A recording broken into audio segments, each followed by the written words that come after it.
बाद पता लगेगा। ज्ञान प्राप्ति समय गुरु नानक देव जी की उम्र कितनी सी? हाँ जी, सानू सारिਆਂ ਨੂੰ पता है कि श्री गुरु नानक देव जी ਨੂੰ ज्ञान की प्राप्ति हुई सी काली बेई नदी ਦੇ ਵਿੱਚ ਤੇ ਉੱਥੇ ਉਹਨਾਂ ਨੂੰ ਗਿਆਨ ਦੀ ਜਿਹੜੀ ਪ੍ਰਾਪਤੀ ਹੋਈ ਸੀ ਉਹ ਸੀ ਨਾ ਕੋਈ ਹਿੰਦੂ ਨਾ ਕੋਈ ਮੁਸਲਮਾਨ ਤੇ ਇਸ ਦਾ ਪ੍ਰਚਾਰ ਕਰਨ ਦੇ ਲਈ ਹੀ ਉਹਨਾਂ ਨੇ ਪੂਰੀ ਦੁਨੀਆ ਤੁਰ ਕੇ ਜਾਂ ਆਪਾਂ ਕਹਿ ਸਕਦੇ ਹਾਂ ਉਦਾਸੀਆਂ ਸ਼ੁਰੂ ਕੀਤੀਆਂ ਸੀ। ਠੀਕ ਹੈ, ਉਦਾਸੀਆਂ ਕੀਤੀਆਂ ਸੀ ਉਹਨਾਂ ਨੇ। ना कोई हिंदू ना कोई मुसलमान, ये जो उन्होंने ज्ञान प्राप्त होया सी इस ज्ञान का प्रचार करने दे लई।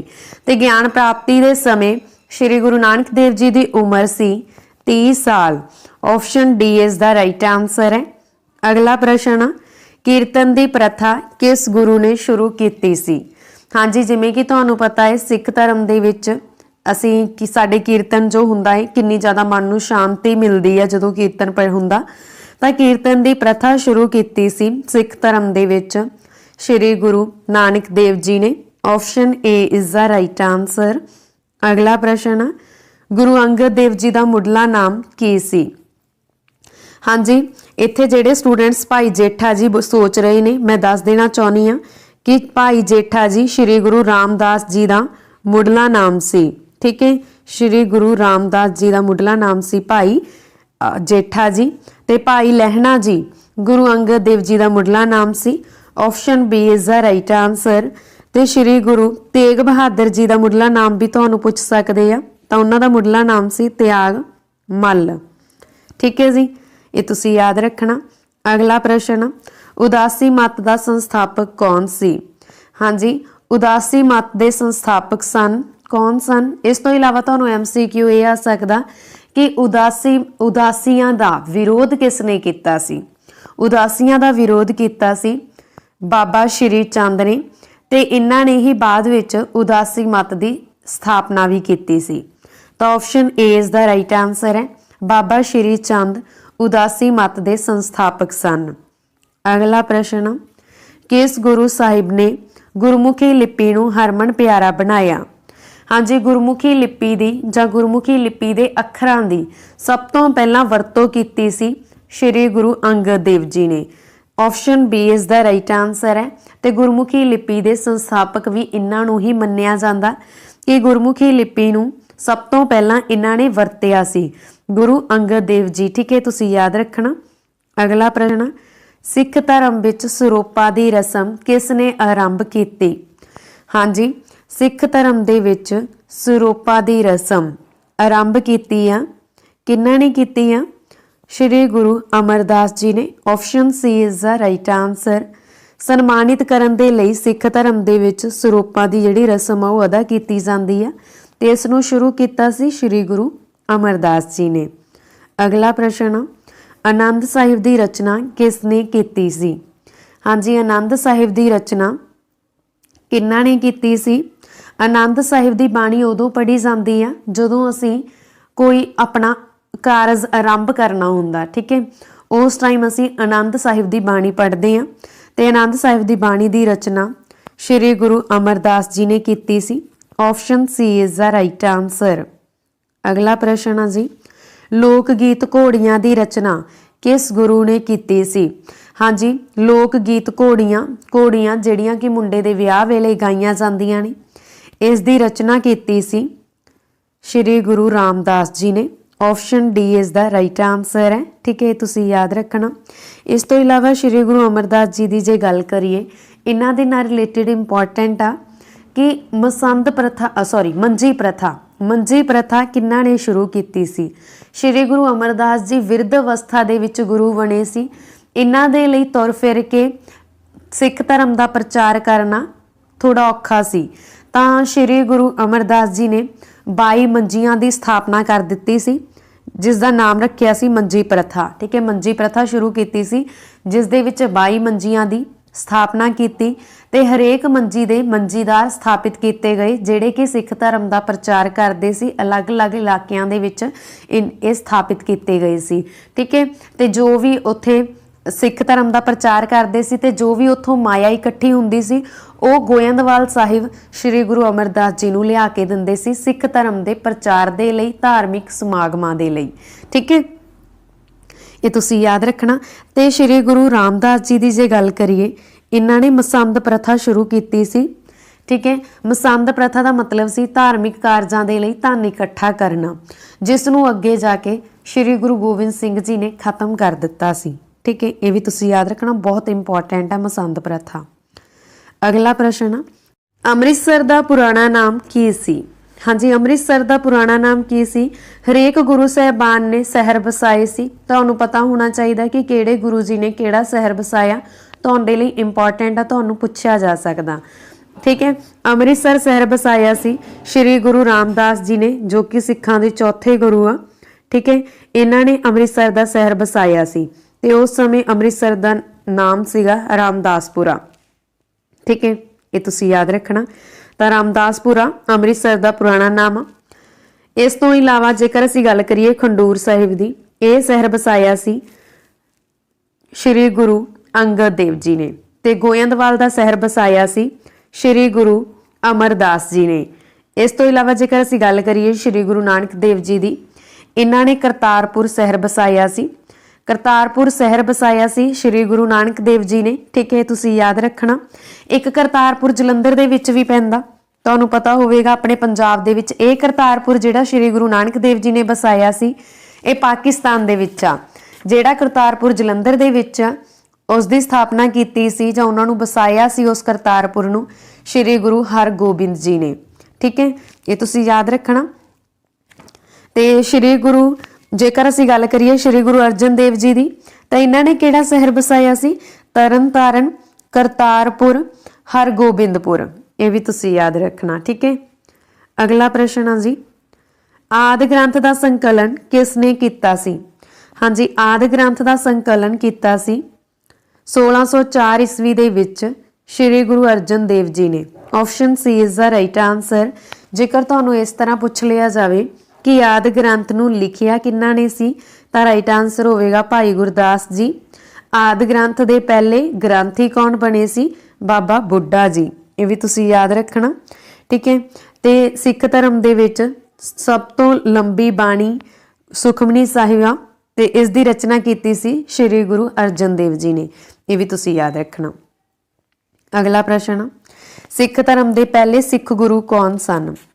ਸੌਰੀ, ਸ਼ਹੀਦ ਲਿਖਿਆ। ਠੀਕ ਹੈ, ਸਿੱਖ ਧਰਮ ਦੇ ਪਹਿਲੇ ਸ਼ਹੀਦ ਗੁਰੂ ਕੌਣ ਸਨ? ਤਾਂ ਸਿੱਖ ਧਰਮ ਦੇ ਵਿੱਚ ਪਹਿਲੇ ਸ਼ਹੀਦ ਹੋਣ ਵਾਲੇ ਸਿੱਖ ਸਨ ਸ਼੍ਰੀ ਗੁਰੂ ਅਰਜਨ ਦੇਵ ਜੀ।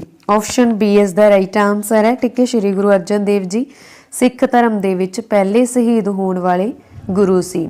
ਇੱਕ ਤੁਹਾਨੂੰ ਆ ਸਕਦਾ ਦਸਵੰਧ ਪ੍ਰਣਾਲੀ। ਦਸਵੰਧ ਪ੍ਰਣਾਲੀ ਨੂੰ ਕਿਹਨਾਂ ਨੇ ਸ਼ੁਰੂ ਕੀਤਾ ਸੀ? ਸ਼੍ਰੀ ਗੁਰੂ ਅਰਜਨ ਦੇਵ ਜੀ ਨੂੰ। ਤੇ ਸ਼੍ਰੀ ਗੁਰੂ ਅਰਜਨ ਦੇਵ ਜੀ ਨੇ ਹੀ ਹਰਮੰਦਰ ਸਾਹਿਬ ਦੀ ਜਿਹੜਾ ਨੀਂਹ ਪੱਥਰ ਰੱਖਣ ਦੇ ਲਈ ਸੂਫੀ ਸੰਤ ਮੀਆਂ ਮੀਰ ਜੀ ਨੂੰ ਸੱਦਾ ਭੇਜਿਆ ਸੀ। ਠੀਕ ਹੈ, ਤੇ ਸੂਫੀ ਸੰਤ ਮੀਆਂ ਮੀਰ ਜੀ ਨੇ ਹਰਮੰਦਰ ਸਾਹਿਬ ਦਾ ਨੀਂਹ ਪੱਥਰ ਰੱਖਿਆ ਸੀ ਅੰਮ੍ਰਿਤਸਰ ਦੇ ਵਿੱਚ। ਇਹ ਵੀ ਤੁਹਾਨੂੰ ਪਤਾ ਹੋਣਾ ਚਾਹੀਦਾ। ਅਗਲਾ ਪ੍ਰਸ਼ਨ, ਹਿੰਦ ਦੀ ਚਾਦਰ ਨਾਂ ਦੇ ਸ਼ਬਦ ਕਿਸ ਗੁਰੂ ਲਈ ਵਰਤੇ ਜਾਂਦੇ ਹਨ? ਹਾਂਜੀ, ਹਿੰਦ ਦੀ ਚਾਦਰ। ਹਿੰਦ ਦੀ ਚਾਦਰ ਦੇਖੋ, ਜਦੋਂ ਕਸ਼ਮੀਰੀ ਪੰਡਤ ਸ਼੍ਰੀ ਗੁਰੂ ਤੇਗ ਬਹਾਦਰ ਜੀ ਕੋਲ ਆਏ ਸੀ ਆਪਣੀ ਫਰਿਆਦ ਲੈ ਕੇ ਕਿ ਔਰੰਗਜ਼ੇਬ ਉਹਨਾਂ ਨੂੰ ਧੱਕੇ ਨਾਲ ਮੁਸਲਮਾਨ ਬਣਾ ਰਿਹਾ ਏ, ਤਾਂ ਉਸ ਟਾਈਮ ਸ਼੍ਰੀ ਗੁਰੂ ਗੋਬਿੰਦ ਸਿੰਘ ਜੀ 9 ਸਾਲ ਦੇ ਸੀ, ਜਿਹੜੇ ਕਿ ਗੁਰੂ ਤੇਗ ਬਹਾਦਰ ਜੀ ਦੇ ਕੋਲ ਹੀ ਬੈਠੇ ਸਨ। ਤਾਂ ਸ਼੍ਰੀ ਗੁਰੂ ਤੇਗ ਬਹਾਦਰ ਜੀ ਨੇ ਕਿਹਾ ਸੀ ਕਿ ਇਸ ਸਮੇਂ ਤਾਂ ਕਿਸੇ ਮਹਾਨ ਮਹਾਪੁਰਸ਼ ਦੀ ਕੁਰਬਾਨੀ ਦੀ ਲੋੜ ਆ। ਤਾਂ ਸ਼੍ਰੀ ਗੁਰੂ ਗੋਬਿੰਦ ਸਿੰਘ ਜੀ ਨੇ ਕਿਹਾ ਸੀ ਕਿ ਪਿਤਾ ਜੀ, ਤੁਹਾਡੇ ਨਾਲੋਂ ਵੱਧ ਮਹਾਨ ਮਹਾਪੁਰਸ਼ ਕੌਣ ਹੋ ਸਕਦਾ ਹੈ? ਤਾਂ ਸ਼੍ਰੀ ਗੁਰੂ ਤੇਗ ਬਹਾਦਰ ਜੀ ਹਿੰਦੂਆਂ ਦੀ ਰੱਖਿਆ ਦੇ ਲਈ ਆਪ ਗਏ ਸੀ, ਆਪਣੀ ਕੁਰਬਾਨੀ ਦੇਣ ਦੇ ਲਈ। ਠੀਕ ਹੈ, ਤਾਂ ਇਸ ਕਰਕੇ ਹਿੰਦ ਦੀ ਚਾਦਰ ਦੇ ਨਾਮ ਨਾਲ ਜਾਣਿਆ ਜਾਂਦਾ ਹੈ ਸ਼੍ਰੀ ਗੁਰੂ ਤੇਗ ਬਹਾਦਰ ਜੀ ਨੂੰ। Option D is the right answer. ਅਗਲਾ ਪ੍ਰਸ਼ਨ, 9ਵੇਂ ਗੁਰੂ ਨੂੰ ਕਿਸ ਨੇ ਲੱਭਿਆ ਸੀ? ਹਾਂਜੀ, ਜਿਵੇਂ ਕਿ ਤੁਹਾਨੂੰ ਪਤਾ ਹੈ ਸਾਡੇ 8ਵੇਂ ਗੁਰੂ ਸਨ ਗੁਰੂ ਹਰਕ੍ਰਿਸ਼ਨ ਜੀ। ਉਹ ਬਾਲ ਗੁਰੂ ਦੇ ਨਾਮ ਨਾਲ ਵੀ ਉਹਨਾਂ ਨੂੰ ਜਾਣਿਆ ਜਾਂਦਾ ਹੈ। ਠੀਕ ਹੈ, ਕਿਉਂਕਿ ਉਹਨਾਂ ਦਾ ਜਨਮ 1656 ਦੇ ਵਿੱਚ ਹੋਇਆ ਤੇ 1661 ਦੇ ਵਿੱਚ ਉਹਨਾਂ ਨੂੰ ਗੁਰਗੱਦੀ ਮਿਲ ਗਈ ਸੀ, ਜਾਣੀ ਕਿ 5 ਸਾਲ ਦੀ ਉਮਰ ਸੀ ਸਿਰਫ ਉਹਨਾਂ ਦੀ।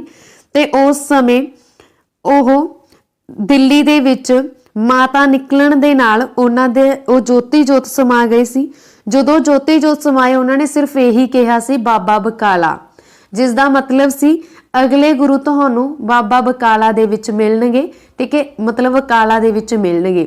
तां बकाला दे विच बहुत सारे पाखंडी साधु अपने आप नू गुरु बना के समाधियां ला के बैठ गए सी कि असी गुरु हाँ। उसे टाइम एक सीगा व्यापारी मक्खण शाह लुभाणा, उसका बेड़ा डुब रहा सीगा, वो व्यापार करता सीगा तो उसका बेड़ा डुब रहा सी। उसने ये फरियाद मंगी सी कि मेरा बेड़ा पार ला दो, मैं 500 मूहरां चढ़ावांगा। हुण उत्थे तां बाबा बकाला दे विच इन्ने पाखंडी साधु बड़े बैठे सी गुरु, तां उन्हां ने की कीता कि हरेक गुरु दे अगे 2-2 मूहरां रखण लग गए। पर जदों गुरु तेग बहादुर जी की बारी आई, जदों उन्होंने 2 मोहरां रखियां तां गुरु तेग बहादुर जी ने कहा बाकी दियां 498 मोहरां कित्थे आ भगता। तां इस दे नाल उन्होंने ये कहा गुरु ला दो रे, गुरु ला दो रे, कि मैनू गुरु मिल गए ने। तां वो कौन सीगे? Makhan Shah Lubana. Option B is the right answer है। मक्खण शाह लुभाणा ने 9वें गुरु नू लभ्या। अगला प्रश्न, गुरु गोबिंद सिंह जी ने किहड़ी बार लिखी सी? हाँ जी, सिख धर्म दे विच श्री गुरु गोबिंद सिंह जी की बार आ जिहड़ी बहुत इंपॉर्टेंट आ, मशहूर आ, चंडी दी वार। ठीक है, जिहड़ी उन्होंने ने किस मकसद दे लई लिखी सी कि इस नूं पढ़ के चंडी दी वार नूं जदों असीं पढ़दे सी तां सिखां दे मन दे विच उत्साह पैदा हुंदा। सिख ही नहीं बल्कि हरेक पढ़न वाले दे मन दे विच उत्साह पैदा हुंदा। उत्साह पैदा करन दे लई चंडी दी वार लिखी गई सी। Option A is the right answer. ठीक है, ये तुसीं याद रखना। ते चंडी दी वार श्री गुरु गोबिंद सिंह जी की रचना है। अगला प्रश्न, जेकर तुहानू वैसे गुरु गोबिंद सिंह जी दी रचनावां इंपॉर्टेंट ने, 24 अवतार पुछ लिया जाता, मैं तुहानू गुरु गोबिंद सिंह जी दी रचनावां बारे दस देना चाहुंदी हाँ कि इन्हां दी रचनावां किहड़ियां-किहड़ियां ने। ठीक है, तां गुरु गोबिंद सिंह जी की जे आपां गल करदे हां तां इन्हां दियां जिहड़ियां रचनावां ने जी वो हैगियां ने जाप साहिब, अकाल उस्तत, चौपाई साहिब, वार श्री भगवती जी की, बचित्र नाटक, चारित्रा, 24 अवतार। ठीक है, तो गुरु गोबिंद सिंह जी ने ही 1699 विच आनंदपुर साहिब विखे खालसा पंथ की स्थापना की सी ते आनंदपुर विखे आनंदगढ़ का किला भी बनवाया सी। ते जफरनामा बहुत इंपॉर्टेंट आ। जफरनामा भी श्री गुरु गोबिंद सिंह जी ने एक पत्र लिखिया सी औरंगजेब नूं। ठीक है, अगला प्रश्न, सच का विरोधी शब्द लिखना तुसी। सच का विरोधी शब्द का मतलब हुंदा, देखो अपनी कुदरत दे विच रब ने हरेक चीज़ बनाई है तो उसका ओपोजिट भी बनाया। जिवें कोई अमीर बनाया तो गरीब भी बनाया। ठीक है, तो जे कोई मोटा बनाया तो पतला भी बनाया, तो जे कोई सच्चा बनाया तो झूठा भी बनाया। तो सच का विरोधी शब्द की हो गया? झूठ। Option D is the right answer है। अगला प्रश्न, खरीदना का विरोधी शब्द लिखो। हाँ जी, जे आपां कोई चीज़ खरीद लैने आ तां अगे दी अगे चल के जदों पुरानी हो जाती है तो आपां बेच भी दिन्ने आ। तां खरीदना का विरोधी शब्द की होगा? वेचना। Option B is the right answer है। अगला प्रश्न, अंतर का समानार्थक शब्द। हाँ जी, समानार्थक शब्द का मतलब हुंदा कि जिन्हां दे मीनिंग सेम होण। सारे शब्द जिन्हां दे मीनिंग सेम होण ते हुण अंतर दा इन्हां दे विचों किहड़ा समानार्थक शब्द आ, जानी कि किहड़ा शब्द आ जिसका मीनिंग अंतर आ। जे मैं समानता की गल करां, समानता का मतलब हुंदा समान, अंतर का मतलब हुंदा वा कोई फर्क होना। ठीक है, जां आपां कह सकदे हां माइनस नहीं करते हुंदे, आपां घटाओ करते हुंदे, उहनूं भी तां आपां अंतर ही बोल दिंदे आ। ठीक है, तां अंतर का मतलब हुंदा वा कोई ना कोई फर्क होना। समानता इक्को जिहा निरंतर, इन्हां दे अलग मीनिंग आ, पर इहदे विचों फर्क आ जिहड़ा इसदा मतलब आ अंतर। अगला प्रश्न, हेठ लिखे शब्दों विचों किहड़ा शब्द समानार्थक नहीं है? हाँ जी, कोई 3 शब्द इक्को जिहे ने जिन्हां दा सेम मीनिंग बन रहा, पर एक शब्द इस तरह का वा जिहड़ा अलग आ। तां जल्दी नाल आंसर कमेंट बॉक्स दे विच सेंड करो। राइट आंसर है जी ऑप्शन नंबर सी, विछोड़ा। मेल, मिलाप ते संजोग, इन्हां तिन्हां दे मीनिंग सेम आ, इह समानार्थक आ, पर जिहड़ा विछोड़ा वा इसका मीनिंग अलग बन रहा है।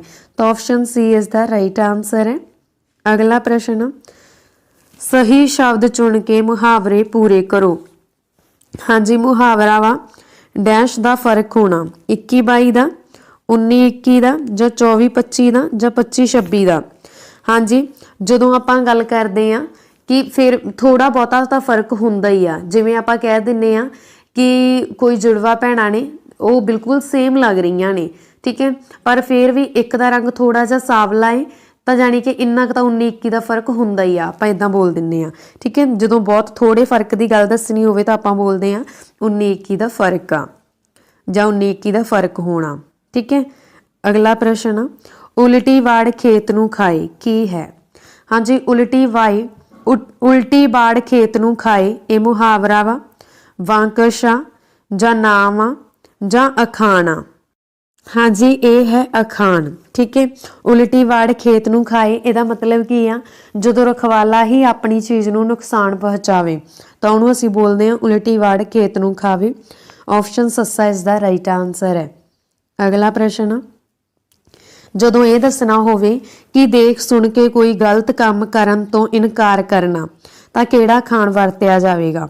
ਹਾਂਜੀ, ਜਦੋਂ ਦੇਖ ਸੁਣ ਕੇ ਵੀ ਕੋਈ ਗਲਤ ਕੰਮ ਕਰਨ ਤੋਂ ਇਨਕਾਰ ਕਰੇ ਤਾਂ ਉੱਥੇ ਉਸ ਲਈ ਕਿਹੜਾ ਅਖਾਣ ਵਰਤਾਂਗੇ? ਉਹ ਦਿਨ ਡੁੱਬਾ ਜਦ ਘੋੜੀ ਚੜਿਆ ਕੁੱਬਾ, ਠੀਕ ਹੈ। ਉਹ ਦਿਨ ਡੁੱਬਿਆ ਜਦ ਘੋੜੀ ਚੜਿਆ ਕੁੱਬਾ, ਤਾਂ ਉਹ ਆਪਸ਼ਨ ਇੱਥੇ ਰਾਈਟ ਆਨਸਰ ਹੈ ਊੜਾ, ਠੀਕ ਹੈ।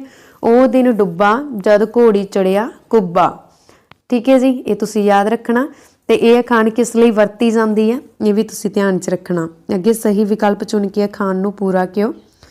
ਹਾਂਜੀ, ਅਸੀਂ ਪੂਰਾ ਕਰਨ ਦੀ ਗੱਲ ਕਰ ਰਹੇ ਹਾਂ। ਪੂਰਾ ਕਰਨਾ ਹੈ ਅਖਾਣ ਨੂੰ, ਆਪਾਂ ਬੋਲਦੇ ਹੁੰਦੇ ਆ ਰਾਹ ਪਿਆ ਜਾਣੀਏ ਜਾਂ ਵਾਹ ਪਿਆ ਜਾਣੀਏ, ਠੀਕ ਹੈ। ਕਿ ਜਦੋਂ ਕਿਸੇ ਨਾਲ ਵਾਹ ਪੈ ਜਾਂਦਾ ਉਦੋਂ ਹੀ ਕਿਸੇ ਦਾ ਪਤਾ ਲੱਗਦਾ, ਪਹਿਲਾਂ ਤਾਂ ਅਸੀਂ ਢਿੱਡ 'ਚ ਨਹੀਂ ਵੜੇ ਹੁੰਦੇ। ਜਿਵੇਂ ਤੁਸੀਂ ਦੇਖੋ ਅੱਜ ਕੱਲ੍ਹ ਜਦੋਂ ਕੋਈ ਰਿਸ਼ਤਾ ਪੱਕਾ ਹੁੰਦਾ ਵਾ ਜਾਂ ਕੋਈ ਨਾ ਕੋਈ ਬਾਅਦ ਵਿੱਚ ਵਿਆਹ ਹੋਣ ਤੋਂ ਬਾਅਦ ਕੋਈ ਨਾ ਕੋਈ ਗਲਤੀ ਹੁੰਦੀ, ਸਾਰੇ ਵਿਚੋਲੇ ਨੂੰ ਕਹਿੰਦੇ ਆ, ਫਿਰ ਵਿਚੋਲਾ ਕਹਿ ਦਿੰਦਾ ਮੈਂ ਕਿਹੜਾ ਢਿੱਡ 'ਚ ਵੜਿਆ ਸੀ, ਤੇ ਜਿਵੇਂ ਕਿ ਜਾਂ ਰਾਹ ਪਿਆ ਜਾਣੀਏ ਜਾਂ ਵਾਹ ਪਿਆ ਜਾਣੀਏ, ਤਾਂ ਆਪਸ਼ਨ ਆੜਾ ਇਜ਼ ਦਾ ਰਾਈਟ ਆਨਸਰ ਕਿ ਵਾਹ ਪਏ ਤੋਂ ਹੀ ਪਤਾ ਲੱਗਦਾ। ਅਗਲਾ ਪ੍ਰਸ਼ਨ, ਪੜਦਾਦਾ ਵਿੱਚ ਕਿਹੜਾ ਅਗੇਤਰ ਵਰਤਿਆ ਗਿਆ ਹੈ? ਜਦੋਂ ਵੀ ਅਗੇਤਰ ਪਿਛੇਤਰ ਆ ਜੇ ਤਾਂ ਤੁਸੀਂ ਪਲੱਸ ਕਰਕੇ ਦੇਖ ਲਿਓ ਕਿ ਕਿਹੜੇ ਦੋ ਸ਼ਬਦਾਂ ਤੋਂ ਕੋਈ ਚੀਜ਼ ਜਿਹੜੀ ਬਣ ਰਹੀ ਆ, ਕੋਈ ਨਵਾਂ ਸ਼ਬਦ ਕ੍ਰੀਏਟ ਹੋ ਰਿਹਾ ਵਾ। ਤਾਂ ਤੁਸੀਂ ਦੇਖੋ ਦਾਦਾ, ਦਾਦਾ ਦਾ ਅਲੱਗ ਮੀਨਿੰਗ ਆ, ਦੂਜੇ ਸ਼ਬਦ ਦਾ ਬਸ ਇੱਕ ਮਤਲਬ ਅਰਥ ਬਣਨਾ ਚਾਹੀਦਾ। ਜੇ ਅਗੇਤਰ ਪੁੱਛਿਆ ਵਾ ਤਾਂ ਉਸਦੇ ਮਗਰਲੇ ਸ਼ਬਦ ਦਾ ਅਰਥ ਨਿਕਲਣਾ ਚਾਹੀਦਾ ਵਾ। ਮਗਰਲਾ ਸ਼ਬਦ ਦਾਦਾ, ਦਾਦੇ ਦਾ ਅਰਥ ਹੁੰਦਾ ਵਾ ਜਿਵੇਂ ਸਾਡੇ ਦਾਦਾ, ਸਾਡੇ ਪਿਤਾ ਜੀ ਦੇ ਪਿਤਾ, ਸਾਡੇ ਕੀ ਲੱਗੇ ਦਾਦਾ, ਠੀਕ ਹੈ। ਤੇ ਦਾਦਾ ਸ਼ਬਦ ਦੋ ਸ਼ਬਦਾਂ ਤੋਂ ਬਣਿਆ, ਪੜਦਾਦਾ ਸ਼ਬਦ ਦੋ ਸ਼ਬਦਾਂ ਤੋਂ ਬਣਿਆ, ਪੜ ਪਲੱਸ ਦਾਦਾ, ਤਾਂ ਇਹਦਾ ਅਗੇਤਰ ਕੀ ਹੋ ਗਿਆ? ਪੜ, ਪੜ ਤੋਂ ਬਣਿਆ ਨਾ।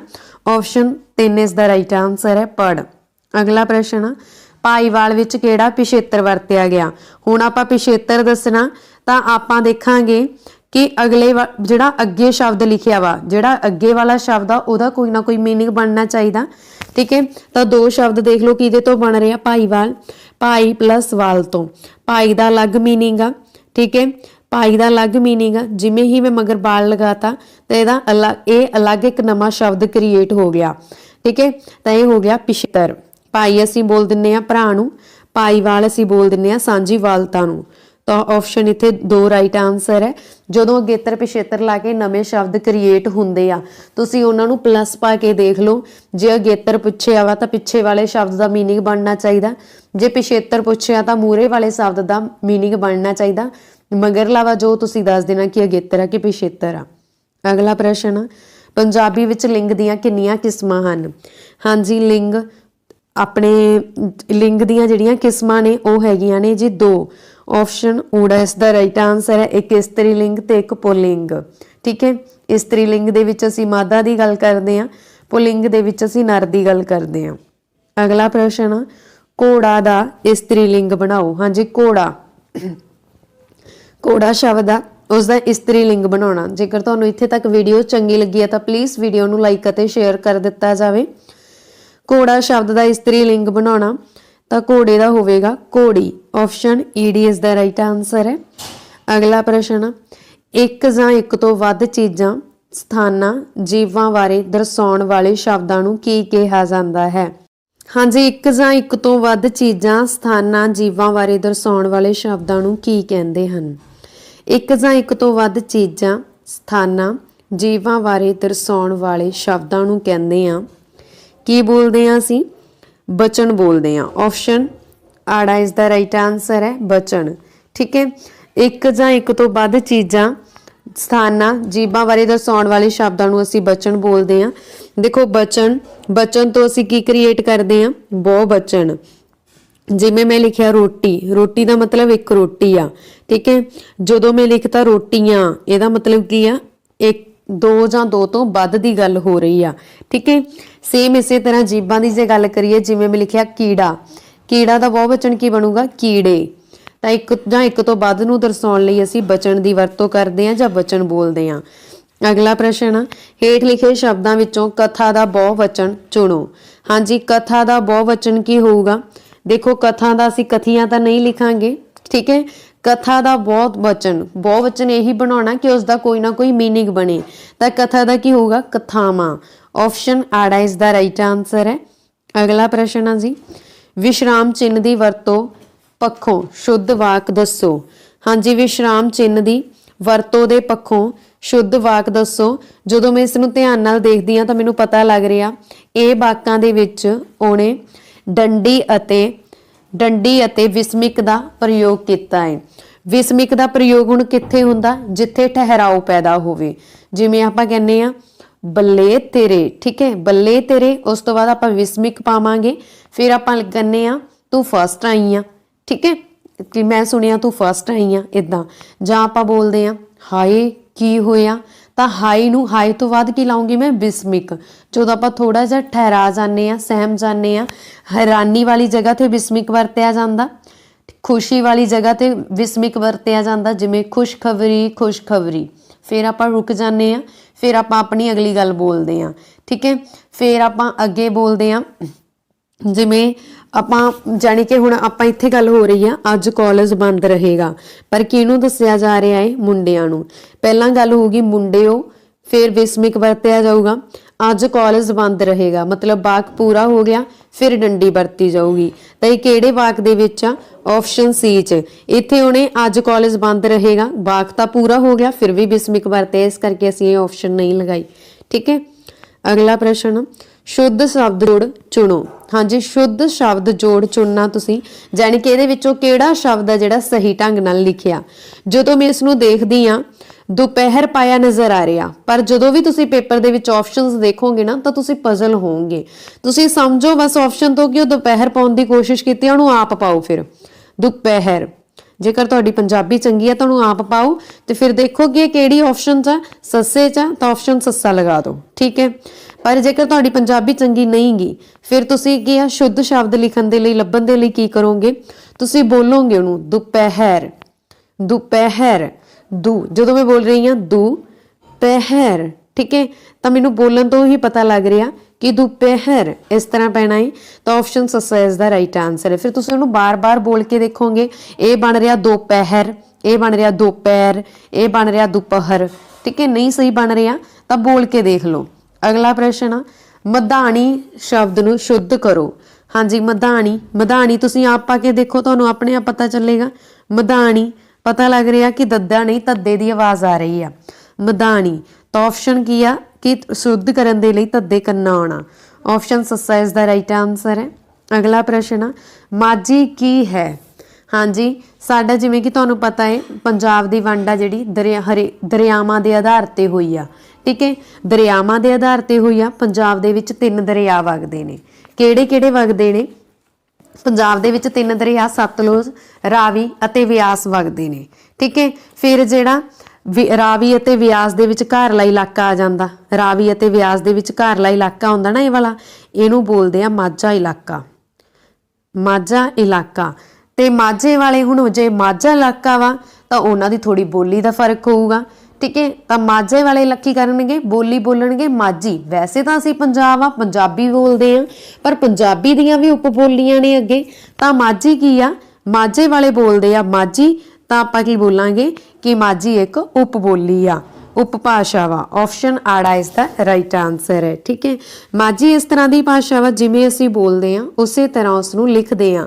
दफ्तरी शब्दावली दे लई माझी उपभाषा ही वरती जांदी आ, ये भी तुहानूं पता होना चाहिए।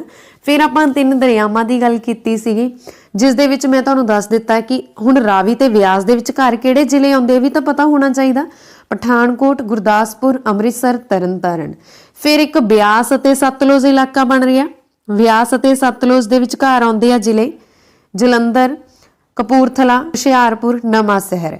ये लोग बोलते आ दुआबी।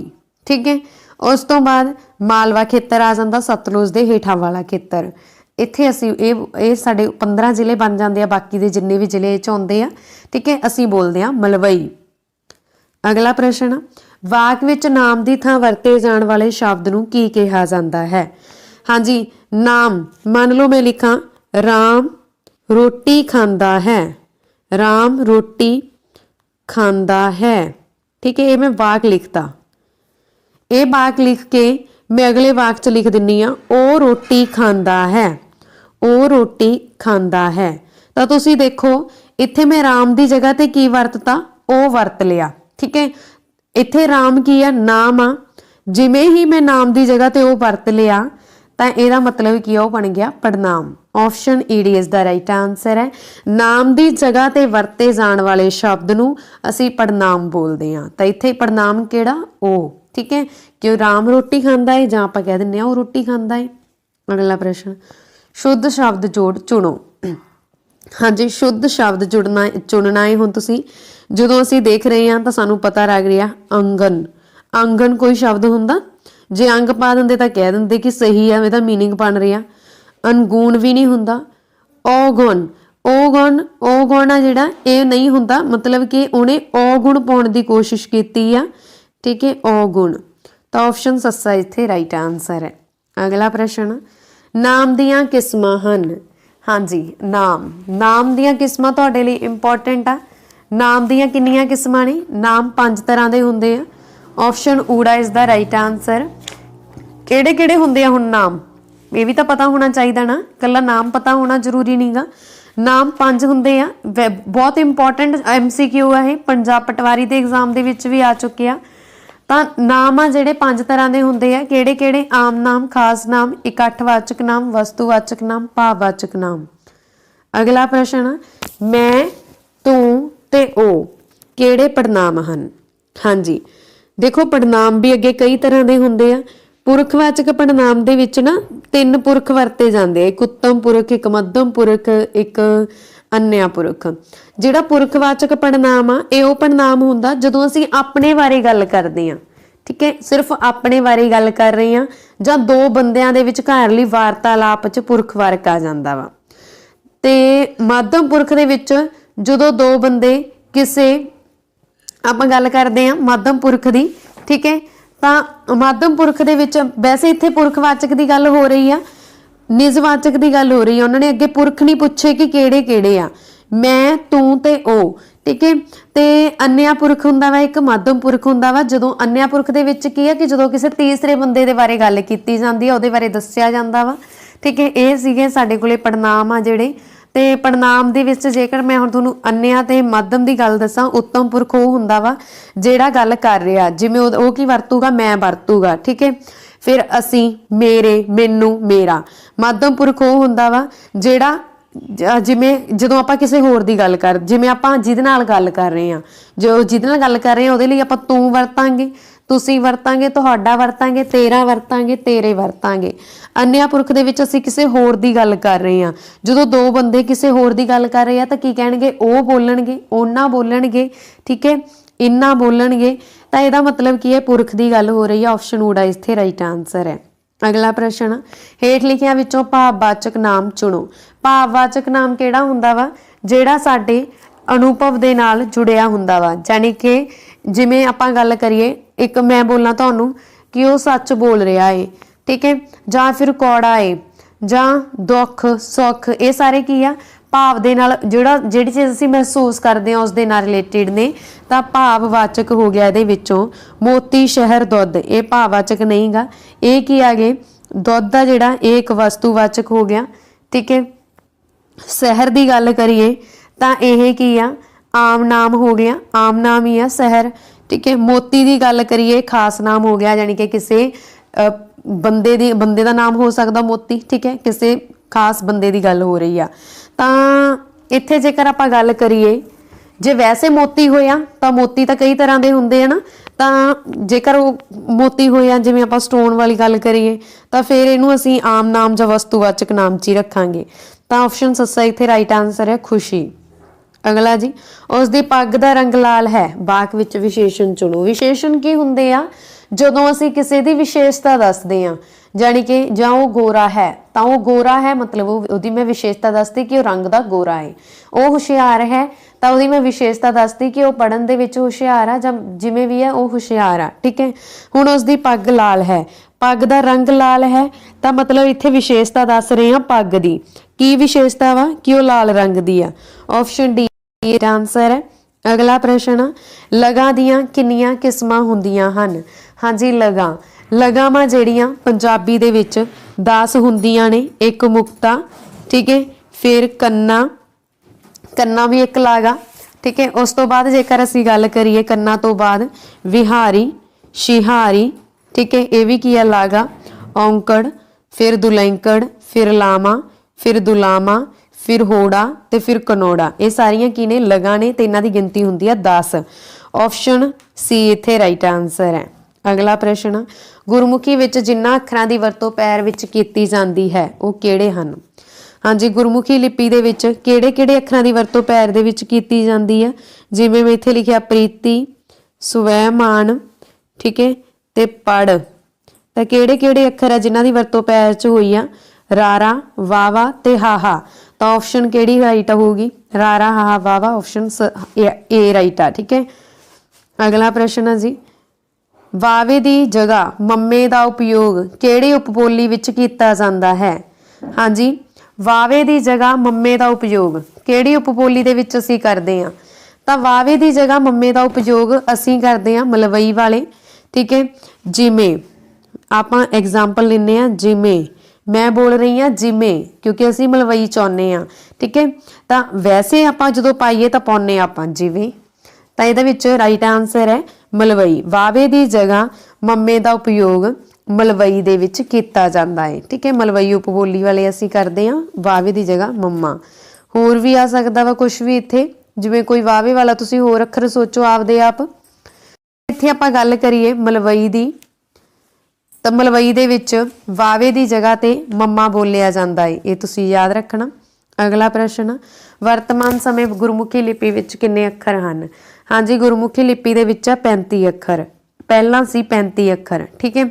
हुण एट प्रेजेंट किन्ने आ, 6 नवे ऐड होए आ। किहड़े होए आ, पैर च बिंदी वाले, सस्से पैर बिंदी, खखे पैर बिंदी। ये असीं अरबी फारसी तो लए आ। सस्से पैर बिंदी, खखे पैर बिंदी, गग्गे पैर बिंदी, ठीक है, जिज्जे पैर बिंदी, उस तो बाद फफे पैर बिंदी ते लल्ले पैर बिंदी। ये शब्द लए आ असीं 6 ਜਿਹੜੇ ਅਸੀਂ अरबी फारसी तो लए आ। ਤੇ ਇਸ ਤੋਂ ਇਲਾਵਾ ਜੇਕਰ ਅਸੀਂ ਗੱਲ ਕਰੀਏ ਅੱਖਰ ਅਸੀਂ ਲਏ ਕਿਉਂ ਆ, ਕਿਉਂਕਿ ਸਾਨੂੰ ਇਹਨਾਂ ਦੀ ਲੋੜ ਪਈ। ਫੋਰ ਐਗਜ਼ਾਮਪਲ ਜਿਵੇਂ ਮੈਂ ਇੱਥੇ ਲਿਖਿਆ ਬੋਲੀ, ਇਹ ਕੀ ਆ ਬੋਲੀ, ਯਾਨੀ ਕਿ ਕੋਈ ਭਾਸ਼ਾ ਜੋ ਮੈਂ ਬੋਲ ਰਹੀ ਹਾਂ, ਮੈਂ ਤੁਹਾਡੇ ਨਾਲ ਗੱਲ ਕਰ ਰਹੀ ਹਾਂ, ਇਹ ਮੇਰੀ ਬੋਲੀ ਆ। ਠੀਕ ਹੈ। ਜਿਵੇਂ ਹੀ ਮੈਂ ਪੈਰ 'ਚ ਰਾਰਾ ਲੱਲੇ ਦੇ ਪੈਰ 'ਚ ਬਿੰਦੀ ਪਾਤੀ ਤਾਂ ਇਹ ਬਣ ਗਿਆ ਬੋਲੀ। ਬੋਲੀ ਕੀ ਹੁੰਦਾ, ਜਿਹਨੂੰ ਕੰਨਾਂ ਤੋਂ ਨਾ ਸੁਣਦਾ ਹੋਵੇ। ਮਤਲਬ ਬਿੰਦੀ ਵਾਲੇ ਅੱਖਰ ਆ ਜਿਹੜੇ, ਸਾਨੂੰ ਕੁਝ ਅੱਖਰਾਂ ਦੇ ਲਈ ਇਹਨਾਂ ਦੀ ਲੋੜ ਪਈ। 6 ਅੱਖਰ ਅਸੀਂ ਬਾਅਦ 'ਚ ਐਡ ਕੀਤੇ ਆ ਤਾਂ ਇਹ ਬਣ ਗਏ टोटल 41 अखर वर्तमान समय। Option B is the right answer है। अगला प्रश्न, पंजाब विच रोशनी का मेला हर साल किहड़े जिले विच लगदा है। हाँ जी, पंजाब दे विच रोशनी का मेला हुण भी चल रहा है। रोशनी का मेला कित्थे चल रहा है, जगराऊं चल रहा है। ठीक है। तो यह जिहड़ा मेला वा जगराऊं लगदा है, रोशनी का मेला जगराऊं लगदा है। ठीक है। तो जगराऊं किहड़े जिले च आउंदा, ऑप्शन बी लुधियाना दे विच आउंदा। ठीक है। जिहड़ा रोशनी का मेला वा इस बार तुसी देखो शुरू होया वा 26 फरवरी तो। ठीक है। 26-27 फरवरी तो शुरू होया है तो हुण वो कल खत्म होने वाला है, यानी कि मार्च नूं खत्म होवेगा। किन्नी मार्च नूं खत्म होना वा, तां ये खत्म होवेगा 2 मार्च ਨੂੰ 3-4 दिन ਲੱਗਿਆ ਹੀ ਰਹਿੰਦਾ ਮੇਲਾ। ਤੇ ਜੇਕਰ ਅਸੀਂ ਉੱਥੇ ਗੱਲ ਕਰੀਏ ਮਤਲਬ ਕਿ ਜਿਹੜਾ ਉੱਥੇ ਮੇਲੇ ਦੇ ਵਿੱਚ ਆਪਾਂ ਕਹਿ ਦਿੰਦੇ ਆ ਭਾਰੀ ਇਕੱਠ ਤੇ ਉਹ ਤਾਂ ਘੱਟੋ ਘੱਟ 15 ਦਿਨ ਹੀ ਰਹਿੰਦਾ ਵਾ ਕਿਉਂਕਿ ਮੇਲਾ ਇੰਨਾ ਭਾਰਾ ਲੱਗਦਾ ਇੱਥੇ। ਤਾਂ ਅੱਗੇ ਗੁਰਮੁਖੀ ਵਿੱਚ ਸਵਰ ਅੱਖਰ ਕਿੰਨੇ ਹਨ? ਹਾਂਜੀ ਗੁਰਮੁਖੀ ਦੇ ਵਿੱਚ ਸਵਾਰਾ ਊੜਾ ਆੜਾ ਈੜੀ ਸਵਾਰਾ जी 3 ਬਾਕੀ ਸੱਸੇ ਤੋਂ ਡਾੜੇ ਤੱਕ ਸਾਰੇ ਵਿਅੰਜਨ ਆ। ਠੀਕ ਹੈ ਤੇ ਇਹ ਸਾਰੇ ਇਹ ਜਿਹੜੇ ਹੈਗੇ ਆ 3 ਆ। Option A is the right answer ਹੈ। ਅਗਲਾ ਪ੍ਰਸ਼ਨ ਪੰਜਾਬ ਦੀ ਕੇਂਦਰੀ ਭਾਸ਼ਾ ਕਿਹੜੀ ਹੈ? ਹਾਂਜੀ ਹੁਣ ਇੱਥੇ ਕੇਂਦਰੀ ਭਾਸ਼ਾ ਦੀ ਜੇ ਅਸੀਂ ਗੱਲ ਕਰੀਏ ਵੈਸੇ ਤਾਂ ਪੰਜਾਬੀ ਹੋਈ ਆ ਠੀਕ ਹੈ ਪਰ ਕੇਂਦਰੀ ਭਾਸ਼ਾ ਕਿਹੜੀ ਆ? ਮਾਝੀ ਆ। ਮੈਂ ਤੁਹਾਨੂੰ ਦੱਸਿਆ ਸੀ ਕਿ ਮਲਵਈ ਵਾਲੇ ਅਸੀਂ ਵਾਵੇ ਨੂੰ ਮੰਮਾ ਬੋਲ ਦਿੰਨੇ ਆ ਪਰ ਮਾਝੀ ਵਾਲੇ ਜਿਵੇਂ ਆਪਾਂ ਬੋਲਦੇ ਆ ਉਵੇਂ ਹੀ ਲਿਖਦੇ ਆ। ਠੀਕ ਹੈ ਤਾਂ ਆਪਸ਼ਨ ਈਡੀ ਇੱਥੇ ਰਾਈਟ ਆਨਸਰ ਹੈ। ਅਗਲਾ ਪ੍ਰਸ਼ਨ ਪੰਜਾਬ ਵਿੱਚ ਸਭ ਤੋਂ ਵੱਧ ਬੋਲੀ ਜਾਣ ਵਾਲੀ ਉਪਬੋਲੀ ਕਿਹੜੀ ਹੈ? ਹਾਂਜੀ ਪੰਜਾਬ ਦੇ ਵਿੱਚ ਸਭ ਤੋਂ ਵੱਧ ਬੋਲੀ ਜਾਣ ਵਾਲੀ ਉਪਬੋਲੀ ਆ Malwai. Option ED is the right answer ਕਿਉਂਕਿ ਮਲਵਈ ਆ ਜਿਹੜੀ 15 ਜ਼ਿਲ੍ਹਿਆਂ ਵਿੱਚ ਬੋਲੀ ਜਾਂਦੀ ਆ। ਦੁਆਬੀ ਅਤੇ ਮਾਝੀ 4-4 ਜ਼ਿਲ੍ਹਿਆਂ ਦੇ ਵਿੱਚ ਬੋਲੀ ਜਾਂਦੀ ਆ। ਪੋਠੋਹਾਰੀ ਪਾਕਿਸਤਾਨ ਦੀ ਉਪਬੋਲੀ ਆ ਪਰ ਪਾਕਿਸਤਾਨ ਦੇ ਨਾਲ ਬਾਰਡਰ ਦੇ ਨਾਲ ਜਿਹੜੇ ਪੰਜਾਬ ਦੇ ਕੁਝ ਪਿੰਡ ਲੱਗਦੇ ਆ ਉਹਨਾਂ 'ਚ ਪੋਠੋਹਾਰੀ ਦਾ ਇਸਤੇਮਾਲ ਹੁੰਦਾ ਏ। ਹਾਂਜੀ ਹੁਣ ਅਸੀਂ ਕਰਦੇ ਹਾਂ ਤੁਹਾਡਾ ਮੇਨ ਪੇਪਰ ਜਿਹਦੇ ਵਿੱਚ ਸਾਰੇ ਹੀ ਸਬਜੈਕਟ ਲਏ ਗਏ ਹਨ। ਤਾਂ ਸ਼ੁਰੂ ਕਰਦੇ ਹਾਂ ਜੀ ਅਸੀਂ। ਸ਼੍ਰੀ ਹਰਿਮੰਦਰ ਸਾਹਿਬ ਜੀ ਦੀ ਨੀਂਹ ਕਿਸ ਨੇ ਰੱਖੀ ਸੀ? ਹਾਂਜੀ ਸ਼੍ਰੀ ਹਰਿਮੰਦਰ ਸਾਹਿਬ ਦੀ ਨੀਂਹ ਰੱਖੀ ਸੀ ਸੂਫੀ ਸੰਤ ਮੀਆਂ ਮੀਰ ਜੀ ਨੇ। ਮੈਂ ਆਪਸ਼ਨ ਬੋਲ ਦਿਆ ਕਰਾਂਗੀ ਜਿਸ ਦੇ ਨਾਲ ਕੀ ਹੈ ਕਿ ਤੁਹਾਨੂੰ ਮਤਲਬ ਆਪਾਂ ਕਹਿ ਸਕਦੇ ਹਾਂ ਕਿ ਤੁਹਾਨੂੰ ਆਪ ਅਟੈਂਪਟ ਕਰਨ ਦੇ ਲਈ ਸਮਾਂ ਮਿਲ ਜਾਵੇਗਾ। ਤੁਸੀਂ ਆਪਣੀਆਂ ਆਪਸ਼ਨਸ ਆ ਜਿਹੜੀਆਂ ਰਾਈਟ ਆਪਸ਼ਨ ਆ ਚਾਹੇ ਜੋ ਤੁਹਾਡੇ ਮਾਈਂਡ 'ਚ ਤੁਹਾਨੂੰ ਲੱਗਦਾ ਸਹੀ ਆ ਉਹਨਾਂ ਨੂੰ ਕਮੈਂਟ ਬਾਕਸ ਦੇ ਵਿੱਚ ਲਿਖ ਸਕਦੇ ਹੋ। ਕਾਪੀ ਪੈਨ ਉਠਾ ਕੇ ਕਾਪੀ 'ਤੇ ਲਿਖ ਸਕਦੇ ਹੋ। ਠੀਕ ਹੈ ਉਸ ਤੋਂ ਬਾਅਦ ਤੁਸੀਂ ਮੇਰੇ ਨਾਲ ਮੈਚ ਕਰਨਾ ਤੇ ਲਾਸਟ 'ਤੇ ਜ਼ਰੂਰ ਦੱਸਣਾ ਕਿ ਤੁਹਾਡੇ ਕਿੰਨੇ MCQ ਸਹੀ ਗਏ। ਤਾਂ ਅਗਲਾ MCQ ਅਸੀਂ ਕਰਦੇ ਹਾਂ ਧਾਰਮਿਕ ਕਾਰਜਾਂ ਲਈ ਮਸੰਦ ਪ੍ਰਥਾ ਕਿਸ ਨੇ ਸ਼ੁਰੂ ਕੀਤੀ ਸੀ? ਹਾਂਜੀ ਧਾਰਮਿਕ ਕਾਰਜਾਂ ਦੇ ਲਈ ਮਸੰਦ ਪ੍ਰਥਾ ਸ਼ੁਰੂ ਕੀਤੀ ਸੀ ਕਿਹਨਾਂ ਨੇ ਕੀਤੀ ਸੀ? ਸ਼੍ਰੀ ਗੁਰੂ ਰਾਮਦਾਸ ਜੀ ਨੇ ਜਾਂ ਸ਼੍ਰੀ ਗੁਰੂ ਅਰਜਨ ਦੇਵ ਜੀ ਨੇ ਜਾਂ ਸ਼੍ਰੀ ਗੁਰੂ ਨਾਨਕ ਦੇਵ ਜੀ ਨੇ ਤੇ ਜਾਂ ਸ਼੍ਰੀ ਗੁਰੂ ਅੰਗਦ ਦੇਵ ਜੀ ਨੇ। ਹਾਂਜੀ ਜੋ ਧਾਰਮਿਕ ਕਾਰਜਾਂ ਦੇ ਲਈ ਮਸੰਦ ਪ੍ਰਥਾ ਸ਼ੁਰੂ ਕੀਤੀ ਸੀ ਇਹ ਸ਼ੁਰੂ ਕੀਤੀ ਸੀ ਸ਼੍ਰੀ ਗੁਰੂ ਰਾਮਦਾਸ ਜੀ ਨੇ ਜਿਸ ਨੂੰ ਅੱਗੇ ਜਾ ਕੇ ਸ਼੍ਰੀ ਗੁਰੂ ਗੋਬਿੰਦ ਸਿੰਘ ਜੀ ਨੇ ਖਤਮ ਕਰ ਦਿੱਤਾ ਸੀ। ਠੀਕ ਹੈ ਤੁਹਾਨੂੰ ਇਹ ਆ ਸਕਦਾ ਐਗਜ਼ਾਮ ਦੇ ਵਿੱਚ ਕਿ ਮਸੰਦ ਪ੍ਰਥਾ ਨੂੰ ਕਿਸ ਨੇ ਖਤਮ ਕੀਤਾ ਸੀ। ਅਗਲਾ ਪ੍ਰਸ਼ਨ ਪੰਜਾਬੀ ਸੂਬਾ ਕਦੋਂ ਹੋਂਦ ਵਿੱਚ ਆਇਆ? 1 ਨਵੰਬਰ 1995 ਨੂੰ ਜਾਂ 1 ਨਵੰਬਰ 1966 ਨੂੰ ਜਾਂ 1 ਨਵੰਬਰ 1949 ਨੂੰ ਜਾਂ 1 ਨਵੰਬਰ 1970 ਨੂੰ। ਤਾਂ ਰਾਈਟ ਆਨਸਰ ਹੈ ਜੀ ਆਪਸ਼ਨ ਨੰਬਰ ਬੀ 1 ਨਵੰਬਰ 1966 ਨੂੰ ਪੰਜਾਬੀ ਸੂਬਾ ਹੋਂਦ ਵਿੱਚ ਆਇਆ। ਇਹ ਸਾਡਾ ਪਹਿਲਾ ਮੌਕ ਟੈਸਟ ਆ ਜਿਹੜਾ ਕਿ ਮੈਂ ਤੁਹਾਡੇ ਲਈ ਬਿਲਕੁਲ ਬੇਸਿਕ ਜੇ MCQ ਦੇ ਵਿੱਚੋਂ ਲੈ ਕੇ ਆਂਦਾ ਵਾ। ਠੀਕ ਹੈ ਅਗਲਾ ਪ੍ਰਸ਼ਨ ਖਾਲਸਾ ਪੰਥ ਦੀ ਸਥਾਪਨਾ ਕਦੋਂ ਕੀਤੀ ਗਈ ਸੀ?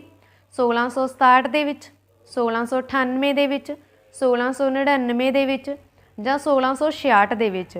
ਹਾਂਜੀ ਖਾਲਸਾ ਪੰਥ ਦੀ ਸਥਾਪਨਾ ਸ਼੍ਰੀ ਗੁਰੂ ਗੋਬਿੰਦ ਸਿੰਘ ਜੀ ਨੇ ਵਿਸਾਖੀ ਵਾਲੇ ਦਿਨ ਅਨੰਦਪੁਰ ਸਾਹਿਬ 1699 ਈਸਵੀ ਦੇ ਵਿੱਚ ਕੀਤੀ ਸੀ। Option number C is the right answer. ਅਗਲਾ ਪ੍ਰਸ਼ਨ ਸ਼੍ਰੀ ਗੁਰੂ ਗ੍ਰੰਥ ਸਾਹਿਬ ਜੀ ਦਾ ਸੰਕਲਨ ਕਿਸ ਨੇ ਕੀਤਾ? ਹਾਂਜੀ ਸ਼੍ਰੀ ਗੁਰੂ ਗ੍ਰੰਥ ਸਾਹਿਬ ਜੀ ਦਾ ਸੰਕਲਨ ਕਿਹਨਾਂ ਨੇ ਕੀਤਾ ਸੀ? ਸ਼੍ਰੀ ਗੁਰੂ ਰਾਮਦਾਸ ਜੀ ਨੇ ਜਾਂ ਸ਼੍ਰੀ ਗੁਰੂ ਅਰਜਨ ਦੇਵ ਜੀ ਨੇ ਜਾਂ ਸ਼੍ਰੀ ਗੁਰੂ ਨਾਨਕ ਦੇਵ ਜੀ ਨੇ ਜਾਂ ਸ਼੍ਰੀ ਗੁਰੂ ਅੰਗਦ ਦੇਵ ਜੀ ਨੇ। ਤਾਂ ਰਾਈਟ ਆਨਸਰ ਹੈ ਜੀ option number B Shri Guru Arjan Dev ji ਨੇ ਆਦਿ ਗ੍ਰੰਥ ਦਾ ਸੰਕਲਨ ਕੀਤਾ ਸੀ। ਇਸ ਤੋਂ ਇਲਾਵਾ ਜੇਕਰ ਤੁਹਾਨੂੰ ਆ ਜਾਏ ਸ਼੍ਰੀ ਗੁਰੂ ਗ੍ਰੰਥ ਸਾਹਿਬ ਜੀ ਨੂੰ ਲਿਖਿਆ ਕਿਹਨਾਂ ਨੇ ਆ ਤਾਂ ਭਾਈ ਗੁਰਦਾਸ ਜੀ ਨੇ ਲਿਖਿਆ ਹੈ। ਠੀਕ ਹੈ ਤੇ ਇਸ ਤੋਂ ਇਲਾਵਾ ਤੁਹਾਨੂੰ ਇਹ ਆ ਸਕਦਾ ਸ਼੍ਰੀ ਗੁਰੂ ਗ੍ਰੰਥ ਸਾਹਿਬ ਜੀ ਦੇ ਪਹਿਲੇ ਗ੍ਰੰਥੀ ਕੌਣ ਬਣੇ ਸੀ?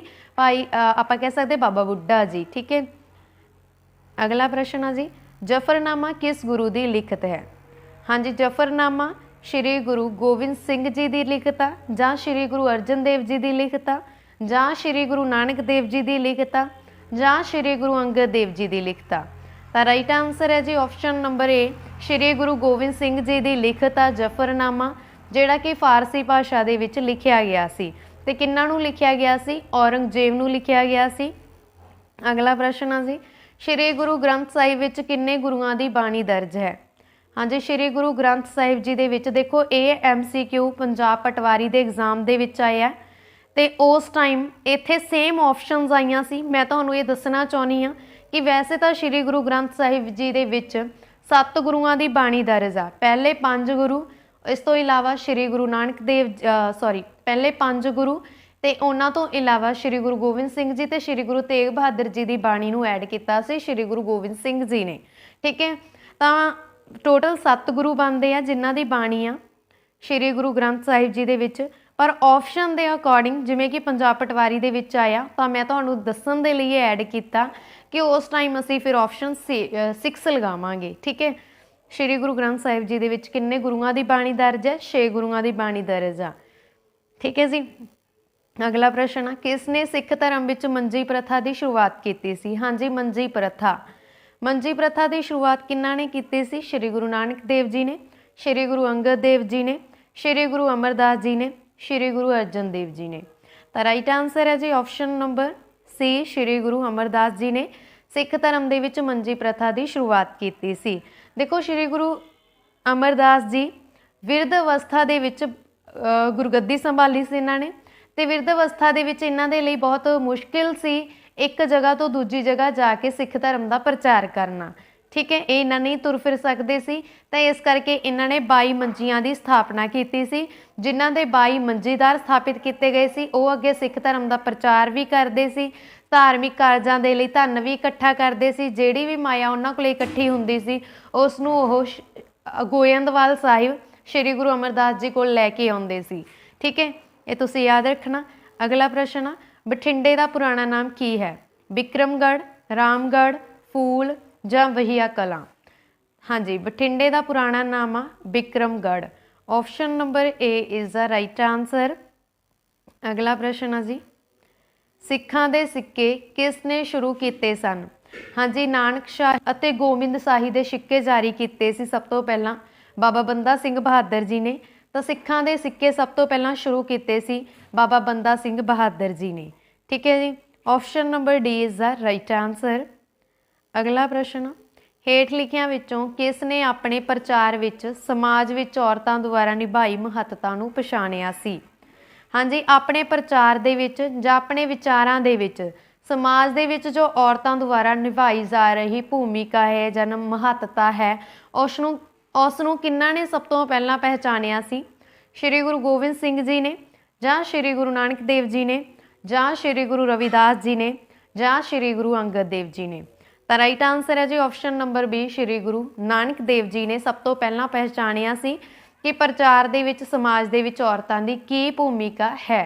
तो इन्हां ने कहा सी, सो क्यों मंदा आखिए जित जम्मे राजान, कि उन्हां औरतां नूं असीं क्यों मंदा आखिए जिन्हां ने वड्डे वड्डे राजियां महाराजियां नूं जन्म दिता है।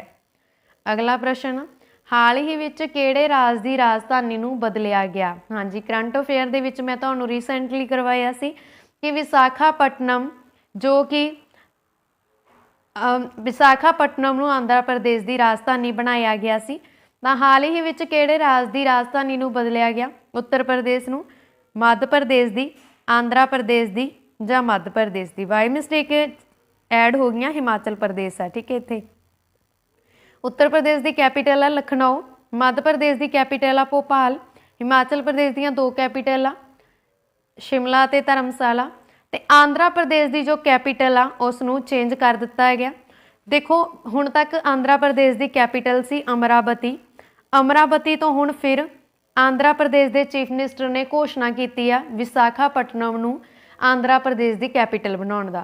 पहला आंध्र प्रदेश दीयां 3 कैपीटल सी, एक तां सी अमरावती ही, उस तो बाद एक सी करूनूर अमरावती, ठीक है, एक सी करूनूर ते एक सी विशाखापट्टनम। उस तो बाद कल्ली अमरावती कर दी गई, 3 कैपीटल वाला जिहड़ा प्रस्ताव आ वापस ले लिया। ठीक है जी, तो विशाखापट्टनम ते हुण जिहड़ी आ किहड़ी विशाखापट्टनम नूं कर दिता गया आंध्र प्रदेश की कैपीटल। ठीक है जी, विशाखापट्टनम, ये तुसीं याद रखना। अगला प्रश्न, कैबिनेट मिशन योजना अधीन बनाई गई संविधान सभा के मैंबरां की संख्या दसो। हाँ जी, कैबिनेट मिशन योजना दे जिहड़ी कि संविधान नूं बनाउण तो पहलां बनाई गई सी, कैबिनेट मिशन योजना 1946 दे विच बनाई गई सी। तां इस दी जिहड़ी संविधान सभा के मैंबर सी उन्हां दी संख्या कितनी सी? 399 ਸੀ, 411 ਸੀ, 298 ਸੀ ਜਾਂ 478 ਸੀ। ਤਾਂ ਰਾਈਟ ਆਂਸਰ ਹੈ ਆਪਸ਼ਨ ਨੰਬਰ ਏ 399 ਮੈਂਬਰ ਸੀ ਕੈਬਨਿਟ ਮਿਸ਼ਨ ਯੋਜਨਾ ਦੇ। ਜਿਵੇਂ ਕਿ ਤੁਹਾਨੂੰ ਪਤਾ ਹੈ ਕੈਬਨਿਟ ਮਿਸ਼ਨ ਯੋਜਨਾ 1946 ਦੇ ਵਿੱਚ ਬਣੀ ਸੀ, ਠੀਕ ਹੈ, ਤੇ ਉਸ ਟਾਈਮ ਇਸ ਦੇ 399 ਮੈਂਬਰ ਸੀ। ਪਰ ਉਸ ਤੋਂ ਬਾਅਦ 1947 ਦੇ ਵਿੱਚ 3 ਜੂਨ 1947 ਨੂੰ ਜਿਵੇਂ ਹੀ ਪਾਕਿਸਤਾਨ ਤੇ ਬੰਗਲਾਦੇਸ਼ ਦੀ ਵੰਡ ਹੋ ਗਈ ਸੀ, ਭਾਰਤ ਤੋਂ ਅਲੱਗ ਕਰ ਦਿੱਤੇ ਗਏ ਸੀ, ਜੋ ਮੈਂਬਰ ਪਾਕਿਸਤਾਨ ਅਤੇ ਬੰਗਲਾਦੇਸ਼ ਦੇ ਸੀ ਉਹ ਫਿਰ ਉਧਰ ਹੀ ਚਲੇ ਗਏ।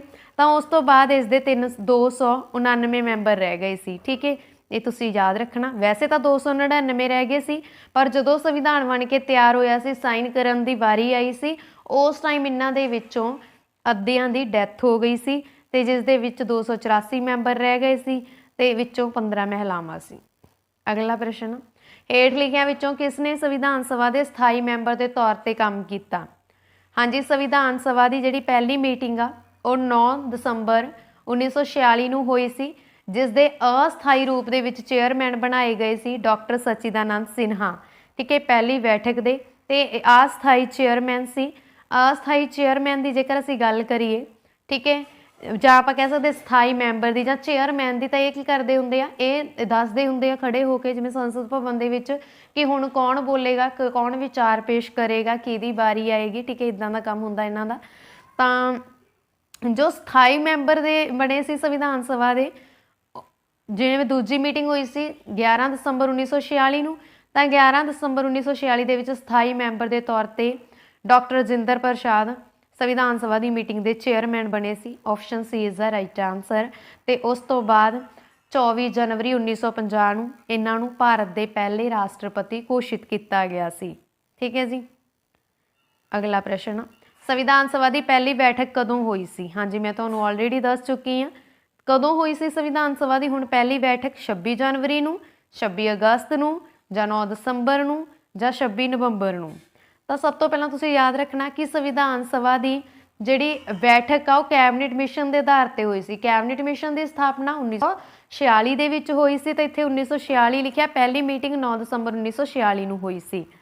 ਅਗਲਾ ਪ੍ਰਸ਼ਨ ਆ, ਭਾਰਤੀ ਸੰਵਿਧਾਨ ਨੂੰ ਕਿੰਨੇ ਭਾਗਾਂ ਵਿੱਚ ਵੰਡਿਆ ਗਿਆ? ਹੁਣ ਇਹ ਡਿਪੈਂਡ ਕਰਦਾ ਆਪਸ਼ਨ ਤੇ, ਇਹ ਵੀ ਹੋ ਸਕਦਾ ਕਿ ਉਹ ਵਰਤਮਾਨ ਪੁੱਛ ਲੈਣ, ਠੀਕ ਹੈ, ਤਾਂ ਆਪਸ਼ਨ 'ਚ ਦੇਖਣਾ ਕਿ ਕਿਹੜਾ ਪੁੱਛਿਆ। ਹੁਣ ਉਹਨਾਂ ਨੇ ਨਾ ਵਰਤਮਾਨ ਲਿਖਿਆ, ਨਾ ਉਹਨਾਂ ਨੇ ਇਹ ਲਿਖਿਆ ਕਿ ਜਦੋਂ ਸੰਵਿਧਾਨ ਬਣ ਕੇ ਤਿਆਰ ਹੋਇਆ ਸੀ, ਨਾ ਮੂਲ ਸੰਵਿਧਾਨ ਪਾਇਆ, ਜਾਨੀ ਕਿ ਜਦੋਂ ਸੰਵਿਧਾਨ ਬਣ ਕੇ ਤਿਆਰ ਹੋਇਆ ਸੀ, ਨਾ ਵਰਤਮਾਨ ਪਾਇਆ। ਤਾਂ ਭਾਰਤੀ ਸੰਵਿਧਾਨ ਨੂੰ ਕਿੰਨੇ ਭਾਗਾਂ ਵਿੱਚ ਵੰਡਿਆ ਗਿਆ ਸੀ? ਹੁਣ ਇਹ ਡਿਪੈਂਡ ਕਰਦਾ ਆਨਸਰ ਆਪਸ਼ਨ ਤੇ, ਤਾਂ ਆਪਸ਼ਨ ਦੇ ਅਕੋਰਡਿੰਗ 22 ਭਾਗ, ਠੀਕ ਹੈ ਜੀ, 22 ਭਾਗਾਂ ਦੇ ਵਿੱਚ ਭਾਰਤੀ ਸੰਵਿਧਾਨ ਨੂੰ ਵੰਡਿਆ ਗਿਆ ਸੀ। ਅਗਲਾ ਪ੍ਰਸ਼ਨ, ਹੇਠ ਲਿਖਿਆਂ ਵਿੱਚੋਂ ਕਿਹੜੀ ਭਾਰਤੀ ਸੰਵਿਧਾਨ ਦੀ ਵਿਸ਼ੇਸ਼ਤਾ ਨਹੀਂ ਹੈ? ਹਾਂਜੀ, ਭਾਰਤੀ ਸੰਵਿਧਾਨ ਦੀ ਕਿਹੜੀ ਵਿਸ਼ੇਸ਼ਤਾ ਨਹੀਂ ਹੈ? ਭਾਰਤੀ ਸੰਵਿਧਾਨ ਦੇ ਵਿੱਚ ਸੰਸਦੀ ਸਰਕਾਰ ਆ, ਬਿਲਕੁਲ ਹੈਗੀ ਆ। ਸੰਘਾਤਮਕ ਸਰਕਾਰ ਹੈ, ਬਿਲਕੁਲ ਹੈਗੀ ਆ। ਦੋਹਰੀ ਨਾਗਰਿਕਤਾ ਪ੍ਰਣਾਲੀ ਹੈਗੀ ਆ? ਨਹੀਂ, ਦੋਹਰੀ ਨਾਗਰਿਕਤਾ ਪ੍ਰਣਾਲੀ ਇਕੱਲੇ ਅਮਰੀਕਾ ਦੇ ਵਿੱਚ ਆ, ਭਾਰਤੀ ਸੰਵਿਧਾਨ ਵਿੱਚ ਨਹੀਂ ਗੀ। ਭਾਰਤੀ ਸੰਵਿਧਾਨ ਦੇ ਵਿੱਚ ਇਕਹਿਰੀ ਨਾਗਰਿਕਤਾ ਪ੍ਰਣਾਲੀ ਆ ਜੋ ਅਸੀਂ ਬ੍ਰਿਟੇਨ ਤੋਂ ਅਡਾਪਟ ਕੀਤੀ ਆ। ਤਾਂ ਆਪਸ਼ਨ ਨੰਬਰ ਸੀ ਹੀ ਇਸ ਦਾ ਰਾਈਟ ਆਂਸਰ ਹੈ। ਲਿਖਤੀ ਸੰਵਿਧਾਨ ਤਾਂ ਸਾਡਾ ਆਲਰੇਡੀ ਹੈਗਾ, ਤੇ ਪੂਰੇ ਦੇਸ਼ਾਂ ਦੇ ਵਿੱਚੋਂ, ਪੂਰੇ ਵਰਲਡ ਦੇ ਵਿੱਚੋਂ ਸਭ ਤੋਂ ਲੰਬਾ ਸੰਵਿਧਾਨ ਵੀ ਸਾਡਾ ਹੀ ਆ, ਭਾਰਤ ਦਾ ਲਿਖਤੀ ਸੰਵਿਧਾਨ, ਠੀਕ ਹੈ। ਤਾਂ ਆਪਸ਼ਨ ਸੀ ਇਸ ਦਾ ਰਾਈਟ ਆਂਸਰ ਹੈ ਕਿ ਦੋਹਰੀ ਨਾਗਰਿਕਤਾ ਵਾ ਜਿਹੜੀ ਇਹ ਭਾਰਤੀ ਸੰਵਿਧਾਨ ਦੀ ਵਿਸ਼ੇਸ਼ਤਾ ਨਹੀਂ ਹੈ। ਅਗਲਾ ਵਾ, ਮੌਲਿਕ ਕਰਤੱਵ ਕਿਹੜੇ ਦੇਸ਼ ਤੋਂ ਲਏ ਗਏ ਹਨ? ਹਾਂਜੀ, ਇੱਕ ਤਾਂ ਹੁੰਦਾ ਮੂਲ ਅਧਿਕਾਰ, ਮੌਲਿਕ ਅਧਿਕਾਰ, ਉਹ ਅਸੀਂ ਅਮਰੀਕਾ ਤੋਂ ਲਏ ਆ। ਹੁਣ ਇੱਥੇ ਗੱਲ ਹੋਈ ਆ ਮੂਲ ਕਰਤੱਵ ਦੀ, ਤਾਂ ਮੂਲ ਕਰਤੱਵ ਅਸੀਂ ਕਿਹੜੇ ਦੇਸ਼ ਤੋਂ ਲਏ ਆ? ਮੂਲ ਕਰਤੱਵ ਅਸੀਂ ਲਏ ਆ ਜੀ ਰੂਸ ਤੋਂ। Option B is the right answer. Britain ਤੋਂ ਇਕਹਿਰੀ ਨਾਗਰਿਕਤਾ ਲਈ ਆ, ਠੀਕ ਹੈ ਜੀ।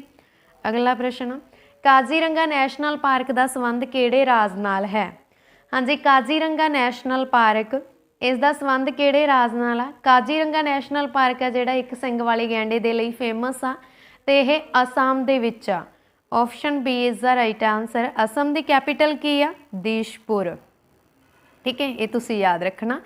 ਅਗਲਾ ਪ੍ਰਸ਼ਨ, ਅਲੱਗ ਲੱਭੋ। ਹਾਂਜੀ, ਇਹਨਾਂ ਦੇ ਵਿੱਚੋਂ ਤੁਸੀਂ ਅਲੱਗ ਚੋਣ ਕਰਨੀ ਆ ਕਿ ਕਿਹੜਾ ਜੋਟਾ ਵਾ ਜਿਹੜਾ ਸਹੀ ਨਹੀਂ ਗਾ। ਪਰ ਸਾਨੂੰ ਦੇਖ ਕੇ ਪਤਾ ਲੱਗਦਾ ਆ ਕਿ ਮੱਧ ਪ੍ਰਦੇਸ਼ ਦੀ ਕੈਪੀਟਲ ਆ ਭੋਪਾਲ, ਮੇਘਾਲਿਆ ਦੀ ਕੈਪੀਟਲ ਆ ਸ਼ਿਲੌਂਗ, ਤੇ ਰਾਜਸਥਾਨ ਦੀ ਕੈਪੀਟਲ ਆ ਜੈਪੁਰ, ਠੀਕ ਹੈ, ਤੇ ਉੱਤਰਾਖੰਡ ਦੀ ਕੈਪੀਟਲ ਆ ਦੇਹਰਾਦੂਨ। ਬਾਕੀ ਸਾਰੇ ਤਾਂ ਸਹੀ ਆ, पर राजस्थान दे विच जैसलमेर एक शहर का नाम आ, ठीक है। ते पर इत्थे कैपीटल की गल हो रही है तो अलग किहड़ा हो गया, ऑप्शन सी राजस्थान अलग हो गया, ठीक है। अलग लब तो ऑड वन आउट दे विच आ जांदे आ। रीजनिंग का भी टॉपिक बनता, जीके का भी बनता, ठीक है।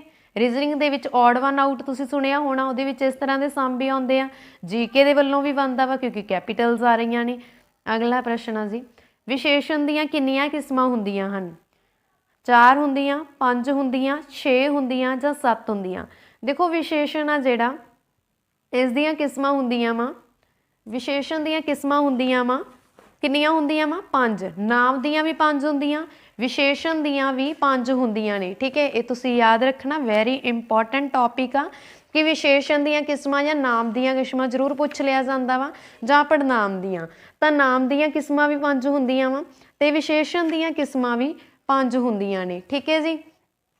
पर जिहड़ियां 5 किस्मां वा इन्हां बारे भी तो सानूं पता होना जरूरी आ कि किहड़ियां किहड़ियां हुंदियां ने। जेकर तुसीं चाहुंदे हो कि मैं दस्सां तां मैं दस भी दिन्नी आ, तां कमेंट करके दस्सो कि बोलना जां ना बोलना। तां विशेषण दीयां जिहड़ियां किस्मां ने वो 5 हुंदियां ने। पहली हुंदी है गुणवाचक विशेषण, दूजी गिणतीवाचक विशेषण, मिणतीवाचक विशेषण तीसरी आ मिणतीवाचक विशेषण, चौथी आ निश्चयवाचक विशेषण, पांचवी आ पड़नामी विशेषण। हाँ जी, अगला प्रश्न, कई वाकां विच है जां सी इकल्ला शब्दां दे विच किरिया दा रूप हुंदा है। हाँ जी, कई वाक इस तरह दे हुंदे आ जिन्हां दे विच है जां सी इकल्ला शब्दां दे विच किरिया दा रूप हुंदा है, उस नूं की कहा जांदा है? हाँ जी, जिन्हां वाकां दे विच है जां सी किरिया दा रूप होवे तां उन्हां नूं संसरंगी किरिया बोलिया जाता है। Option C is the right answer. जिमें मनमोहन मेहनती अते तुसी शरारती हो, ठीक है। ਜਿਹੜੇ ਵਾਕਾਂ ਦੇ ਵਿੱਚ ਹੈ ਅਤੇ ਸੀ ਇਹਨਾਂ ਦੇ ਰੂਪ ਵਿੱਚ ਇਕੱਲੇ ਹੀ ਕਿਰਿਆ ਦਾ ਕੰਮ ਕਰਦੇ ਆ, ਠੀਕ ਹੈ। ਮੈਂ ਤੁਹਾਨੂੰ ਦੱਸ ਦਿੰਦੀ ਹਾਂ ਸਿੰਪਲ ਲੈਂਗੁਏਜ ਦੇ ਵਿੱਚ, ਜਦੋਂ ਵਾਕ ਵਿੱਚ ਹੈ ਅਤੇ ਸੀ, ਹੈ ਸੀ ਇਹਨਾਂ ਦੇ ਰੂਪ ਵਿੱਚ ਇਕੱਲੇ ਹੀ ਕਿਰਿਆ ਦਾ ਕੰਮ ਕਰਦੇ ਆ ਤਾਂ ਉਸ ਨੂੰ ਅਸੀਂ ਸੰਸਰੰਗੀ ਕਿਰਿਆ ਬੋਲਦੇ ਹਾਂ, ਠੀਕ ਹੈ ਜੀ। ਇਹ ਤੁਸੀਂ ਯਾਦ ਰੱਖਣਾ। ਤਾਂ ਇੱਥੇ ਰਾਈਟ ਆਨਸਰ ਹੈ ਜੀ ਸੰਸਰੰਗੀ ਕਿਰਿਆ। ਤਾਂ ਅਗਲਾ ਪ੍ਰਸ਼ਨ ਅਸੀਂ ਕਰਦੇ ਹਾਂ ਜੀ, ਹੇਠ ਲਿਖਿਆਂ ਵਿੱਚੋਂ ਕਿਹੜਾ ਗੁਣਵਾਚਕ ਵਿਸ਼ੇਸ਼ਣ ਨਹੀਂ ਹੈ? हाँ जी, विशेषण का मीनिंग की होंदा किसी चीज़ की विशेषता दसनी। मान लो मैं कहां कि अमरूद बहुत स्वाद है, तो मतलब कि अमरूद आ जिहड़ा स्वादला वा, मैं अमरूद की विशेषता दसती कि वह स्वाद आ, तो उन्होंने की पूछा कि किहदा किहड़ा गुणवाचक विशेषण नहीं है। देखो गुण तो आपां दसदा स्वाद आ, फिर वह बंदा सच्चा है, मैं किसी बंदे का एक होर गुण दसिया, उहदी विशेषता दसती कि वह सच्चा है। मैं किसी कुड़ी की विशेषता दसती या किसी मुंडे की विशेषता दसती कि वह पतला है, पतला होना भी एक मेन विशेषता है, गुण आ, ठीक है। फिर उस तो बाद आ गया मेरा, मेरा कोई गुण विशेषण नहीं गा, कोई विशेषता नहीं गी, मेरा तो एक पड़नाम हो गया। तो option D is the right answer है, ठीक है जी। अगला प्रश्न, हाँ जी, कुड़ियां ने गिद्धा पाया किरिया की किहड़ी किस्म है? कुड़ियां ने गिद्धा पाया, ये किरिया की किहड़ी किस्म आ? सकर्मक किरिया है। Option C is the right answer सकर्मक किरिया। सकर्मिक किरिया वो हुंदी आ जिहदे विच सानूं किरिया के पूर्ण रूप विच अर्थ समझ आ जाते हैं, ठीक है। जां आपां कह सकते हैं कि सानूं किरिया होण दा पूरा पूरा अर्थ समझ आ जाता कि किरिया की हो रही आ। जिवें हुण कुड़ियां ने पाया, इत्थे कल्ला आ जांदा कुड़ियां ने पाया, तो असीं कहना सी इह अकर्मक किरिया जिहदे विच सानूं उहदे अर्थ नहीं समझ आए सी, ठीक है। पर इन्ना पता लग गया कि किरिया होगी, किरिया की सी? पाया। हुण कुड़ियां ने गिद्धा पाया, हुण सानूं पूरे अर्थ समझ आ गए कि कुड़ियां ने की कीता? गिद्धा पाया। किरिया का मीनिंग पूरा पता लग गया, तो option C is the right answer होगा सकर्मक किरिया। जिवें फॉर एग्जाम्पल आप एक होर दस दी मैं तुहानूं एग्जाम्पल इहदी जां कह सकते हैं डेफिनेशन आ, जिस वाक दे विच करता ते कर्म दोवें ही होण उस नूं सकर्मक किरिया कहंदे आ। जिवें फॉर एग्जाम्पल मनप्रीत हाकी खेडदा है, तो इस वाक दे विच मनप्रीत आ जिहड़ा इह की आ? करता है, तो खेडदा की आ? सकर्मक किरिया वा। उस तरह कुड़ियां वा जिहड़ियां इह करता वा, ठीक है, तो पाया की आ? सकर्मक किरिया वा, ठीक है। गिद्धा पाया क्योंकि सानूं पता लग गया कि किरिया की हुई आ। अगला प्रश्न, रोशनी का मेला कित्थे लगदा है? हाँ जी, उम्मीद करदी हां कि इसका आंसर तुहानूं सब नूं पता होवेगा। रोशनी का मेला कित्थे लगदा? जगराऊं लगदा जां जरग जां छपार? तो राइट आंसर है ऑप्शन नंबर ए जगराऊं। अगला प्रश्न, पहलियां 5 अभाज संख्यावां दा जोड़फल। हाँ जी, हुण साडा मैथ ते रीजनिंग का पोर्शन शुरू हो गया। पहलियां 5 अभाज संख्यावां दा जोड़फल पता करो। देखो पहलियां 5 अभाज संख्यावां किहड़ियां ने? पहली हैगी 2। अभाज संख्यावां किहड़ियां हुंदियां? ਜਿਹੜੀਆਂ ਸਿਰਫ ਆਪਦੇ ਹੀ ਟੇਬਲ ਵਿੱਚ ਆਉਂਦੀਆਂ, ਕਿਸੇ ਹੋਰ ਟੇਬਲ ਦੇ ਵਿੱਚ ਨਹੀਂ ਆਉਂਦੀਆਂ, ਕਿਸੇ ਹੋਰ ਪਹਾੜੇ ਦੇ ਵਿੱਚ ਨਹੀਂ ਆਉਂਦੀਆਂ, ਜਿਹੜੀਆਂ ਸਿਰਫ ਆਪਦੇ ਹੀ ਪਹਾੜੇ ਦੇ ਵਿੱਚ ਆਉਂਦੀਆਂ, ਉਹਨਾਂ ਨੂੰ ਅਸੀਂ ਬੋਲ ਦਿੰਦੇ ਹਾਂ ਭਾਜ ਸੰਖਿਆਵਾਂ। ਇੱਕ ਹੈਗੀ ਆ 2 3 5 7 ਤੇ ਇਸ ਤੋਂ ਬਾਅਦ ਜੇਕਰ ਆਪਾਂ ਗੱਲ ਕਰੀਏ 11। ਦੇਖੋ ਇਹਨਾਂ ਤੋਂ ਬਿਨਾਂ जे आप गल करिए 4 की, 4 2 के पहाड़े च भी आउंदा, आपदे आप च भी। जिहड़ा सिर्फ आपदे ही पहाड़े दे विच नंबर आउंदे आ, हुंदे आ भाज संख्यावां, प्राइम नंबर। इत्थे बन गए 2 3, पहले 5 किया तो मैं पहले 5 लिख ले, 2 ते 3 5। हुण इन्हां दा जोड़फल किया तो जोड़ कर लैंदे आ, 5 + 5 10, ठीक है, +7 17 + 11 28। तो राइट आंसर है ऑप्शन नंबर डी। अगला प्रश्न है जी, जेकर x² = y होवे तो इन्हां विचों किहड़ा सही है? सब तो पहला असीं लिख लैंदे आ x² = y। जिवें प्लस दूजी साइड जाके माइनस हुंदा वा, गुणा दूजे पासे जाके भाग हुंदी आ, ते भाग दूजे पासे जाके गुणा हुंदा है, माइनस दूजे पासे जाके प्लस हुंदा है बराबर दे दूजे पासे। उसी तरह बराबर दे दूजे पासे जाके जिहड़ा स्केयर आ वर्ग आ, वो वर्गमूल बन जांदा। जिहड़ी स्केयर आ दूजे पासे जाके स्केयर रूट बन जाती है, ठीक है। तो इसका राइट आंसर की होगा x = √y। Option B is the right answer. अगला प्रश्न, जेकर a/v = 4/5 है एंड b/c = 6/7 है, तो a/c पता करो। a/c का मतलब की है a/c, तो a/c a/c बटियां च लिख सकते हैं ना, तो a/c किमें बनूगा? इन्हां तो देखो a/b गुणा b/c, b नाल b कैंसल, a/c ही रह जाना, ठीक है। इस तरह मैं कर सकती हाँ a/b, जानी कि जे आपां इस कंसैप्ट तो देखिए, जिवें तुहाडे कोले पिया वा a/b, ठीक है, इहदे विच्चों जेकर आपां इस दे विच्चों देखदे हां तां तुहाडे कोले की पिया a/b, जानी कि 4/5। तो इत्थे की लिखूँगी मैं 4/5 गुणा b/c, इस दे कोरसपोंडिंग b/c बनता 6/7, ठीक है। तो हुण देखो कोई कैंसल हो रहा नहीं हो रहा, 6 चौका 24। जो दो फ्रैक्शनस, दो भिन्ना मल्टीप्लाई होंदियां तो उपर वाले नंबर आपस च मल्टीप्लाई होणगे, 6 चौका 24। हेठां वाले नंबर 7 2 5 35 आपस च मल्टीप्लाई होणगे, तो 24/35 बन गया। हुण इहनूं मैं रेशो च लिख सकती हाँ 24/35। तो देखो किहड़ा राइट आंसर है। एक गल ध्यान रखना, ऑप्शन तुहानूं इस तरह ही मिलणगीਆਂ, पर तुसीं की करना कि जो साडे कोले उपर पिया ना, उपर वाला जिहनूं असीं न्यूमीरेटर बोल दिंदे आ, इहनूं पहलां लिखना, हेठां हुंदा डिनोमीनेटर, इहनूं बाद च लिखना। तो ऑप्शन बी इत्थे राइट आंसर है 24/35। अगला प्रश्न है, 28% ऑफ 450 प्लस 45% ऑफ 280। तो इनू असी सॉल्व करना। सब तो पहला देखो जेकर आप गल करिए इसकी, तो 28% का मतलब की होंदा बटा 100, ऑफ जिथे भी ऑफ आ जाए ना जां दा आ जाए, वह मतलब होंदा गुणा 450 प्लस 45/100, क्योंकि प्रतिशत नाल प्रतिशत का मतलब होंदा बटा 100, 280 बराबर है 0 दे रख लो जां किसी भी नंबर के बराबर रख लो। वैसे तो सानू असी तो लभना वा, हल करना, ठीक है। तो 0 तो असी नहीं कह सकते, असी इनू इदां ही लिख के चलांगे, 0 नाल 0 कैंसल, इस 0 नाल ये 0 कैंसल, क्योंकि 280 है, ठीक है। हुण उस तो बाद की करना, देखो 2 5 10, 9 5 45, 5 के पहाड़े दे विच 45 9 ते आउंदा वा, तो 2 ते आउंदा वा 10, ठीक है। इस करके मैं कट करते। सेम इस तरह 9 5 45, 2 5 10। हुण उस तो बाद की बनिया तुहाडे कोले, 2 नूं मैं कैंसल करदा तो इत्थे आ गया 14, ठीक है। फिर 2 नूं आपां कैंसल करिए तो इत्थे रह जाना 14। तो आंसर की आउणा तुहाडे कोले 14 गुणा 9 प्लस 14 गुणा 9, ठीक है। हुण 14 नूं 9 नाल मल्टीप्लाई करांगे, किन्ने हुंदे आ 14 9 आ, तो 14 9 126 ही हुंदे आ ना।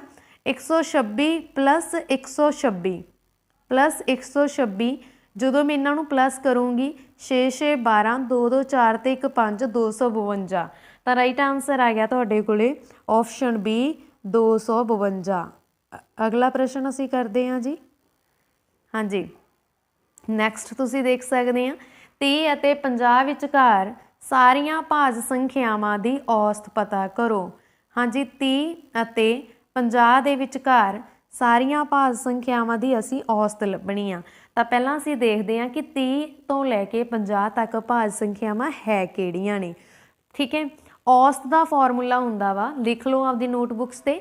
ਔਸਤ ਬਰਾਬਰ ਹੈ ਸੰਖਿਆਵਾਂ ਦਾ ਜੋੜ ਬਟਾ ਸੰਖਿਆਵਾਂ ਦੀ ਗਿਣਤੀ। ਐਵਰੇਜ ਦਾ ਫਾਰਮੂਲਾ ਹੁੰਦਾ ਵਾ ਸਮ ਆਫ ਟਰਮਸ, ਠੀਕ ਹੈ, ਸੰਖਿਆਵਾਂ ਦਾ ਜੋੜ ਬਟਾ ਸੰਖਿਆਵਾਂ ਦੀ ਗਿਣਤੀ, ਟੋਟਲ ਨੰਬਰ ਆਫ ਟਰਮਸ, ਸੰਖਿਆਵਾਂ ਦੀ ਗਿਣਤੀ, ਠੀਕ ਹੈ। ਹੁਣ ਅੱਗੇ ਅਸੀਂ ਕਰਦੇ ਹਾਂ ਆਪਣਾ ਮੇਨ ਸਵਾਲ। ਪਹਿਲਾਂ ਉਹਨਾਂ ਨੇ ਅਭਾਜ ਲਿਖਿਆ, ਪ੍ਰਾਈਮ ਨੰਬਰ ਜਿਹੜੇ ਆਪਦੇ ਪਹਾੜੇ 'ਚ ਹੀ ਆਉਂਦੇ ਆ, ਕਿਹੜੇ ਆ 31 ਆ, ਠੀਕ ਹੈ। ਹੋਰ ਉਸ ਤੋਂ ਬਾਅਦ ਆ ਗਿਆ, ਜੇਕਰ ਅਸੀਂ ਗੱਲ ਕਰੀਏ 31 ਤੋਂ ਬਾਅਦ ਆਉਂਦਾ ਵਾ 37, ਠੀਕ ਹੈ ਜੀ। ਕਿਉਂਕਿ ਐਵਰੇਜ ਦੇ ਵਿੱਚ ਉੱਪਰ ਸੰਖਿਆਵਾਂ ਦਾ ਜੋੜ ਹੁੰਦਾ ਨਾ, ਤਾਂ ਮੈਂ ਸੰਖਿਆਵਾਂ ਦੇ ਵਿੱਚ ਪਹਿਲਾਂ ਹੀ ਜੋੜ ਪਾ ਰਹੀ ਹਾਂ ਇਸ ਕਰਕੇ, ਠੀਕ ਹੈ। ਚਲੋ ਪਹਿਲਾਂ ਆਪਾਂ ਲਿਖ ਲੈਂਦੇ ਹਾਂ ਕਿ 31 ਹੁੰਦਾ ਵਾ, ਠੀਕ ਹੈ। 31 ਤੋਂ ਬਾਅਦ 37 ਆ ਗਿਆ ਅਭਾਜ ਨੰਬਰ। 37 ਤੋਂ ਬਾਅਦ ਜੇ ਅਸੀਂ ਗੱਲ ਕਰੀਏ 37 ਤੋਂ ਬਾਅਦ ਤੁਹਾਡੇ ਕੋਲੇ ਆਵੇਗਾ 41, 41 ਤੋਂ ਬਾਅਦ ਆਵੇਗਾ 43, ਠੀਕ ਹੈ। 43 ਤੋਂ ਬਾਅਦ ਆਵੇਗਾ 47, 47 ਤੋਂ ਬਾਅਦ ਕੋਈ ਵੀ ਨੰਬਰ ਨਹੀਂ ਆਊਗਾ ਕਿਉਂਕਿ 50 ਤੱਕ ਦੀ ਗੱਲ ਹੋਈ ਆ, ਠੀਕ ਹੈ। ਉਸ ਤੋਂ ਬਾਅਦ ਕੋਈ ਨੰਬਰ ਨਹੀਂ ਰਹੇਗਾ ਤੇ ਇਸ ਨੂੰ ਅਸੀਂ ਕੀ ਕਰਾਂਗੇ, ਪਲੱਸ ਕਰਾਂਗੇ, ਠੀਕ ਹੈ ਜੀ। ਕਿਉਂ? ਕਿਉਂਕਿ ਫਾਰਮੂਲੇ ਦੇ ਅਕੋਰਡਿੰਗ ਉੱਪਰ ਹੁੰਦਾ ਸੰਖਿਆਵਾਂ ਦਾ ਜੋੜ, ਬਟੇ 'ਚ ਹੁੰਦਾ ਸੰਖਿਆਵਾਂ ਦੀ ਗਿਣਤੀ। ਤਾਂ ਹੇਠਾਂ ਮੈਂ ਕੀ ਕਰੂੰਗੀ, 5 ਨਾਲ ਡਿਵਾਈਡ ਕਰ ਦੂੰਗੀ, ਠੀਕ ਹੈ। ਹੁਣ ਅਸੀਂ ਇਹਨਾਂ ਸੰਖਿਆਵਾਂ ਦਾ ਜੋੜ ਕਰਦੇ ਹਾਂ ਕਿਉਂਕਿ ਸੰਖਿਆਵਾਂ ਦੀ ਗਿਣਤੀ ਕਿੰਨੀ ਬਣੀ ਆ, 1 2 3 4 5, ਤੇ ਇਸ ਕਰਕੇ ਉੱਪਰ ਹੁੰਦਾ ਸੰਖਿਆਵਾਂ ਦਾ ਜੋੜ ਬਟਾ ਹੇਠਾਂ ਹੁੰਦਾ ਸੰਖਿਆਵਾਂ ਦੀ ਗਿਣਤੀ। ਦੇਖੋ ਇਹ ਬਣਿਆ 47, 47 ਦੇ ਵਿੱਚ ਤੁਸੀਂ 43 ਐਡ ਕਰੋਗੇ ਤਾਂ ਇਹ ਕਿੰਨਾ ਬਣੂਗਾ। 47 ਦੇ ਵਿੱਚ ਜਦੋਂ ਮੈਂ 43 ਐਡ ਕਰੂੰਗੀ ਤਾਂ ਇਹ ਬਣੂਗਾ 90, ਠੀਕ ਹੈ। 7 3 10, 4 4 8 ਤੇ 1 9, 90 'ਚ ਜਦੋਂ ਮੈਂ 41 ਐਡ ਕੀਤੇ ਤਾਂ ਇਹਨੇ ਕੀ ਬਣ ਜਾਣਾ 131। 131 ਦੇ ਵਿੱਚ ਮੈਂ 37 ਐਡ ਕਰੂੰਗੀ, 3 ਤੇ 1 3 7 ਤੇ 1 8, 3 3 6, ਇਹ ਬਣ ਗਿਆ 168। 168 'ਚ ਮੈਂ 31 ਐਡ ਕਰੂੰਗੀ ਤਾਂ ਇਹ ਬਣ ਜਾਣਾ ਵਾ 199/5। ਹੁਣ 199/5 ਨੂੰ ਮੈਂ 5 ਤੇ ਡਿਵਾਈਡ ਕਰੂੰਗੀ ਤਾਂ 3 5 15, ਉਸ ਤੋਂ ਬਾਅਦ ਕਿੰਨਾ ਬਚ ਜਾਣਾ, ਦੇਖੋ ਡਿਵਾਈਡ ਕਰਕੇ, ਠੀਕ ਹੈ। 3 5 15, ਫਿਰ ਹੇਠਾਂ ਬਚ ਜਾਣਾ 39, ਠੀਕ ਹੈ। 39 ਹੈ ਜਿਹੜਾ, ਫਿਰ ਕਿੰਨੇ ਤੇ ਜਾਊਗਾ 9, 39 ਦੀ ਨਹੀਂ ਗੱਲ ਕਰ ਸਕਦੇ ਆਪਾਂ, 45 ਨਹੀਂ, ਫਿਰ ਤੁਹਾਡੇ ਕੋਲ ਬਣੂਗਾ 49 ਕਿਉਂਕਿ ਆਪਾਂ ਡਿਵਾਈਡ ਕਰਕੇ ਦੇਖ ਲੈਂਦੇ ਹਾਂ। 199 ਨੂੰ ਮੈਂ ਕੀਤਾ ਪਹਿਲਾਂ 3 ਤੇ ਗਿਆ 15 ਆ ਗਿਆ, ਉਸ ਤੋਂ ਬਾਅਦ ਜੇ ਆਪਾਂ ਗੱਲ ਕਰੀਏ ਇੱਥੇ ਰਹਿ ਜਾਣਾ 4, ਫਿਰ ਆ ਗਿਆ 9, ਠੀਕ ਹੈ। ਫਿਰ ਕਿਹਦੇ ਤੇ ਜਾਊਗਾ ਇਹ, ਫਿਰ ਜਾਊਗਾ 9 ਤੇ, 9 5 ਕਿੰਨੇ ਹੁੰਦੇ ਆ 45 ਹੁੰਦੇ ਆ। ਉਸ ਤੋਂ ਬਾਅਦ ਤੁਹਾਡੇ ਕੋਲੇ ਬਚ ਜਾਣਾ 49 ਦੇ ਵਿੱਚੋਂ ਮੈਂ 45 ਮਾਈਨਸ ਕਰੂੰਗੀ 4, ਮੈਂ ਲਾਉਂਗੀ ਪੁਆਇੰਟ ਤੇ ਫਿਰ ਬਣ ਜਾਣਾ ਵਾ 39.8। 39.8 ਆਪਸ਼ਨ ਏ 'ਚ ਪਿਆ ਵਾ, ਤਾਂ ਆਪਸ਼ਨ ਏ ਇਸ ਦਾ ਰਾਈਟ ਆਨਸਰ ਹੋ ਗਿਆ।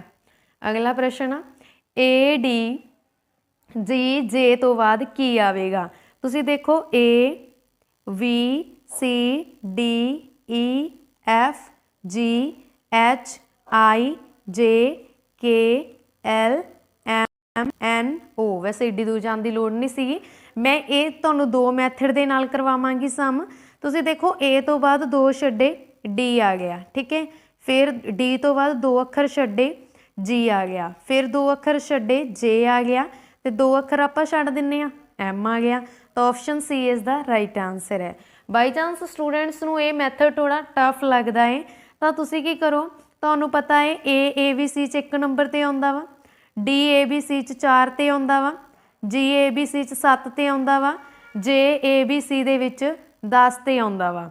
ਠੀਕ ਹੈ, ਤੁਸੀਂ ਇਹਨਾਂ ਦਾ ਡਿਫਰੈਂਸ ਚੈੱਕ ਕਰੋ, ਕਿੰਨਾ ਡਿਫਰੈਂਸ ਆ 3 ਦਾ, ਅੱਗੇ ਵੀ 3 ਦਾ ਤੇ ਅੱਗੇ ਵੀ 3 ਦਾ, ਮਤਲਬ ਜਿਹੜਾ ਅਗਲਾ ਨੰਬਰ ਹੋਊਗਾ ਉਹ ਵੀ 3 ਦਾ ਤੇ ਅਗਲਾ ਨੰਬਰ 3 ਦਾ ਕਿਵੇਂ ਆ, ਇੱਕ ਦੇਖੋ ਹੁਣ ਫਿਰ ਅੱਗੇ।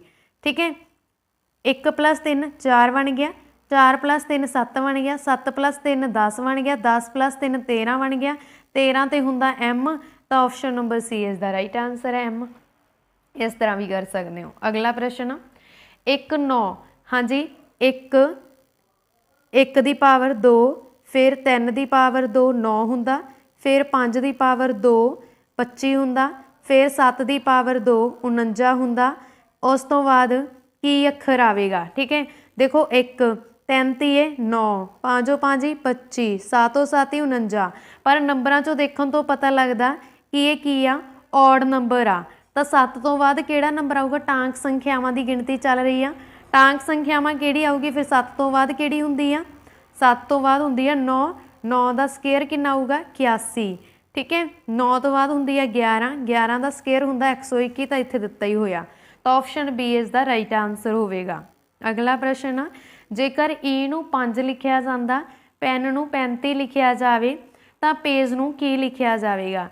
ਜਦੋਂ ਸਾਡੇ ਕੋਲ ਰੀਜ਼ਨਿੰਗ ਦੇ ਇਸ ਤਰ੍ਹਾਂ ਦੇ ਸਮ ਆ ਜਾਂਦੇ ਆ, ਤੁਸੀਂ ਨੋਟ ਕਰਨਾ ਹੋਵੇਗਾ ਕਿ ਈ ਨੂੰ 5 ਕਿਵੇਂ ਲਿਖਿਆ ਗਿਆ। ਈ ਨੂੰ 5 ਲਿਖਣ ਦਾ ਮਤਲਬ ਆ ਏ ਬੀ ਸੀ ਦੇ ਵਿੱਚ ਈ 5ਵੇਂ ਨੰਬਰ 'ਤੇ ਆਉਂਦਾ, ਤਾਂ ਹੁਣ ਅਸੀਂ ਫਿਰ ਪੈਨ 'ਤੇ ਵੀ ਇਹੀ ਪ੍ਰੋਸੈਸ ਲਗਾਵਾਂਗੇ। ਪੈਨ ਪੀ ਕਿੰਨਵੇਂ ਨੰਬਰ 'ਤੇ ਆਉਂਦਾ ਏ ਬੀ ਸੀ ਦੇ ਵਿੱਚ?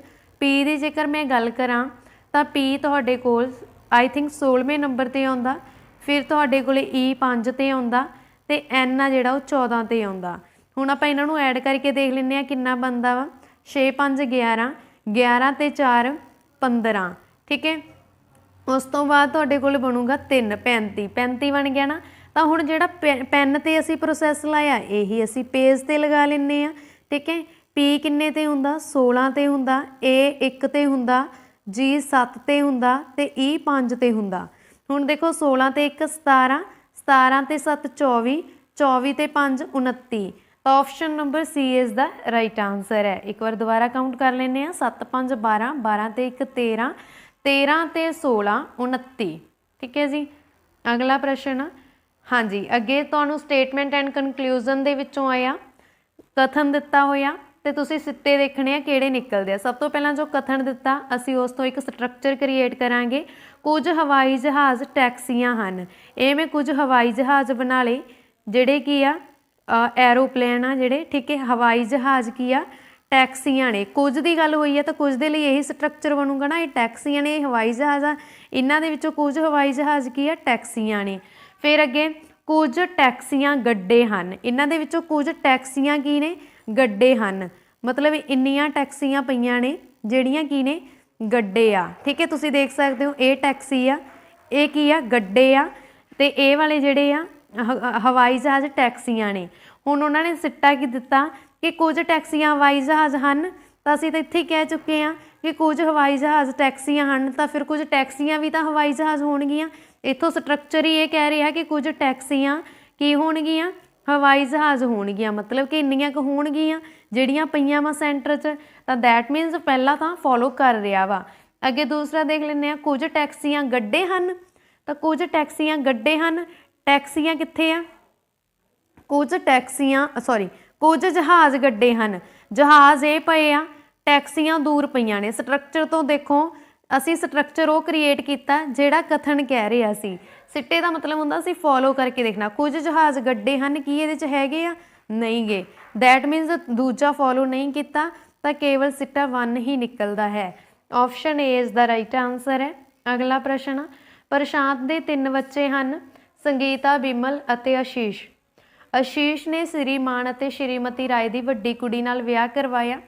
ਰਾਏ ਪਰਿਵਾਰ ਨੇ ਆਪਣੀ ਛੋਟੀ ਕੁੜੀ ਦਾ ਵਿਆਹ ਸਭ ਤੋਂ ਵੱਡੇ ਮੁੰਡੇ ਨਾਲ ਕੀਤਾ, ਸ਼ਰਮਾ ਪਰਿਵਾਰ ਦੇ ਵੱਡੇ ਮੁੰਡੇ ਨਾਲ ਕੀਤਾ ਸੀ, ਤੇ ਉਹਨਾਂ ਦੇ ਅੱਗੇ 2 ਬੱਚੇ ਆ, ਅਮਿਤ ਅਤੇ ਸ਼ਸ਼ੀ।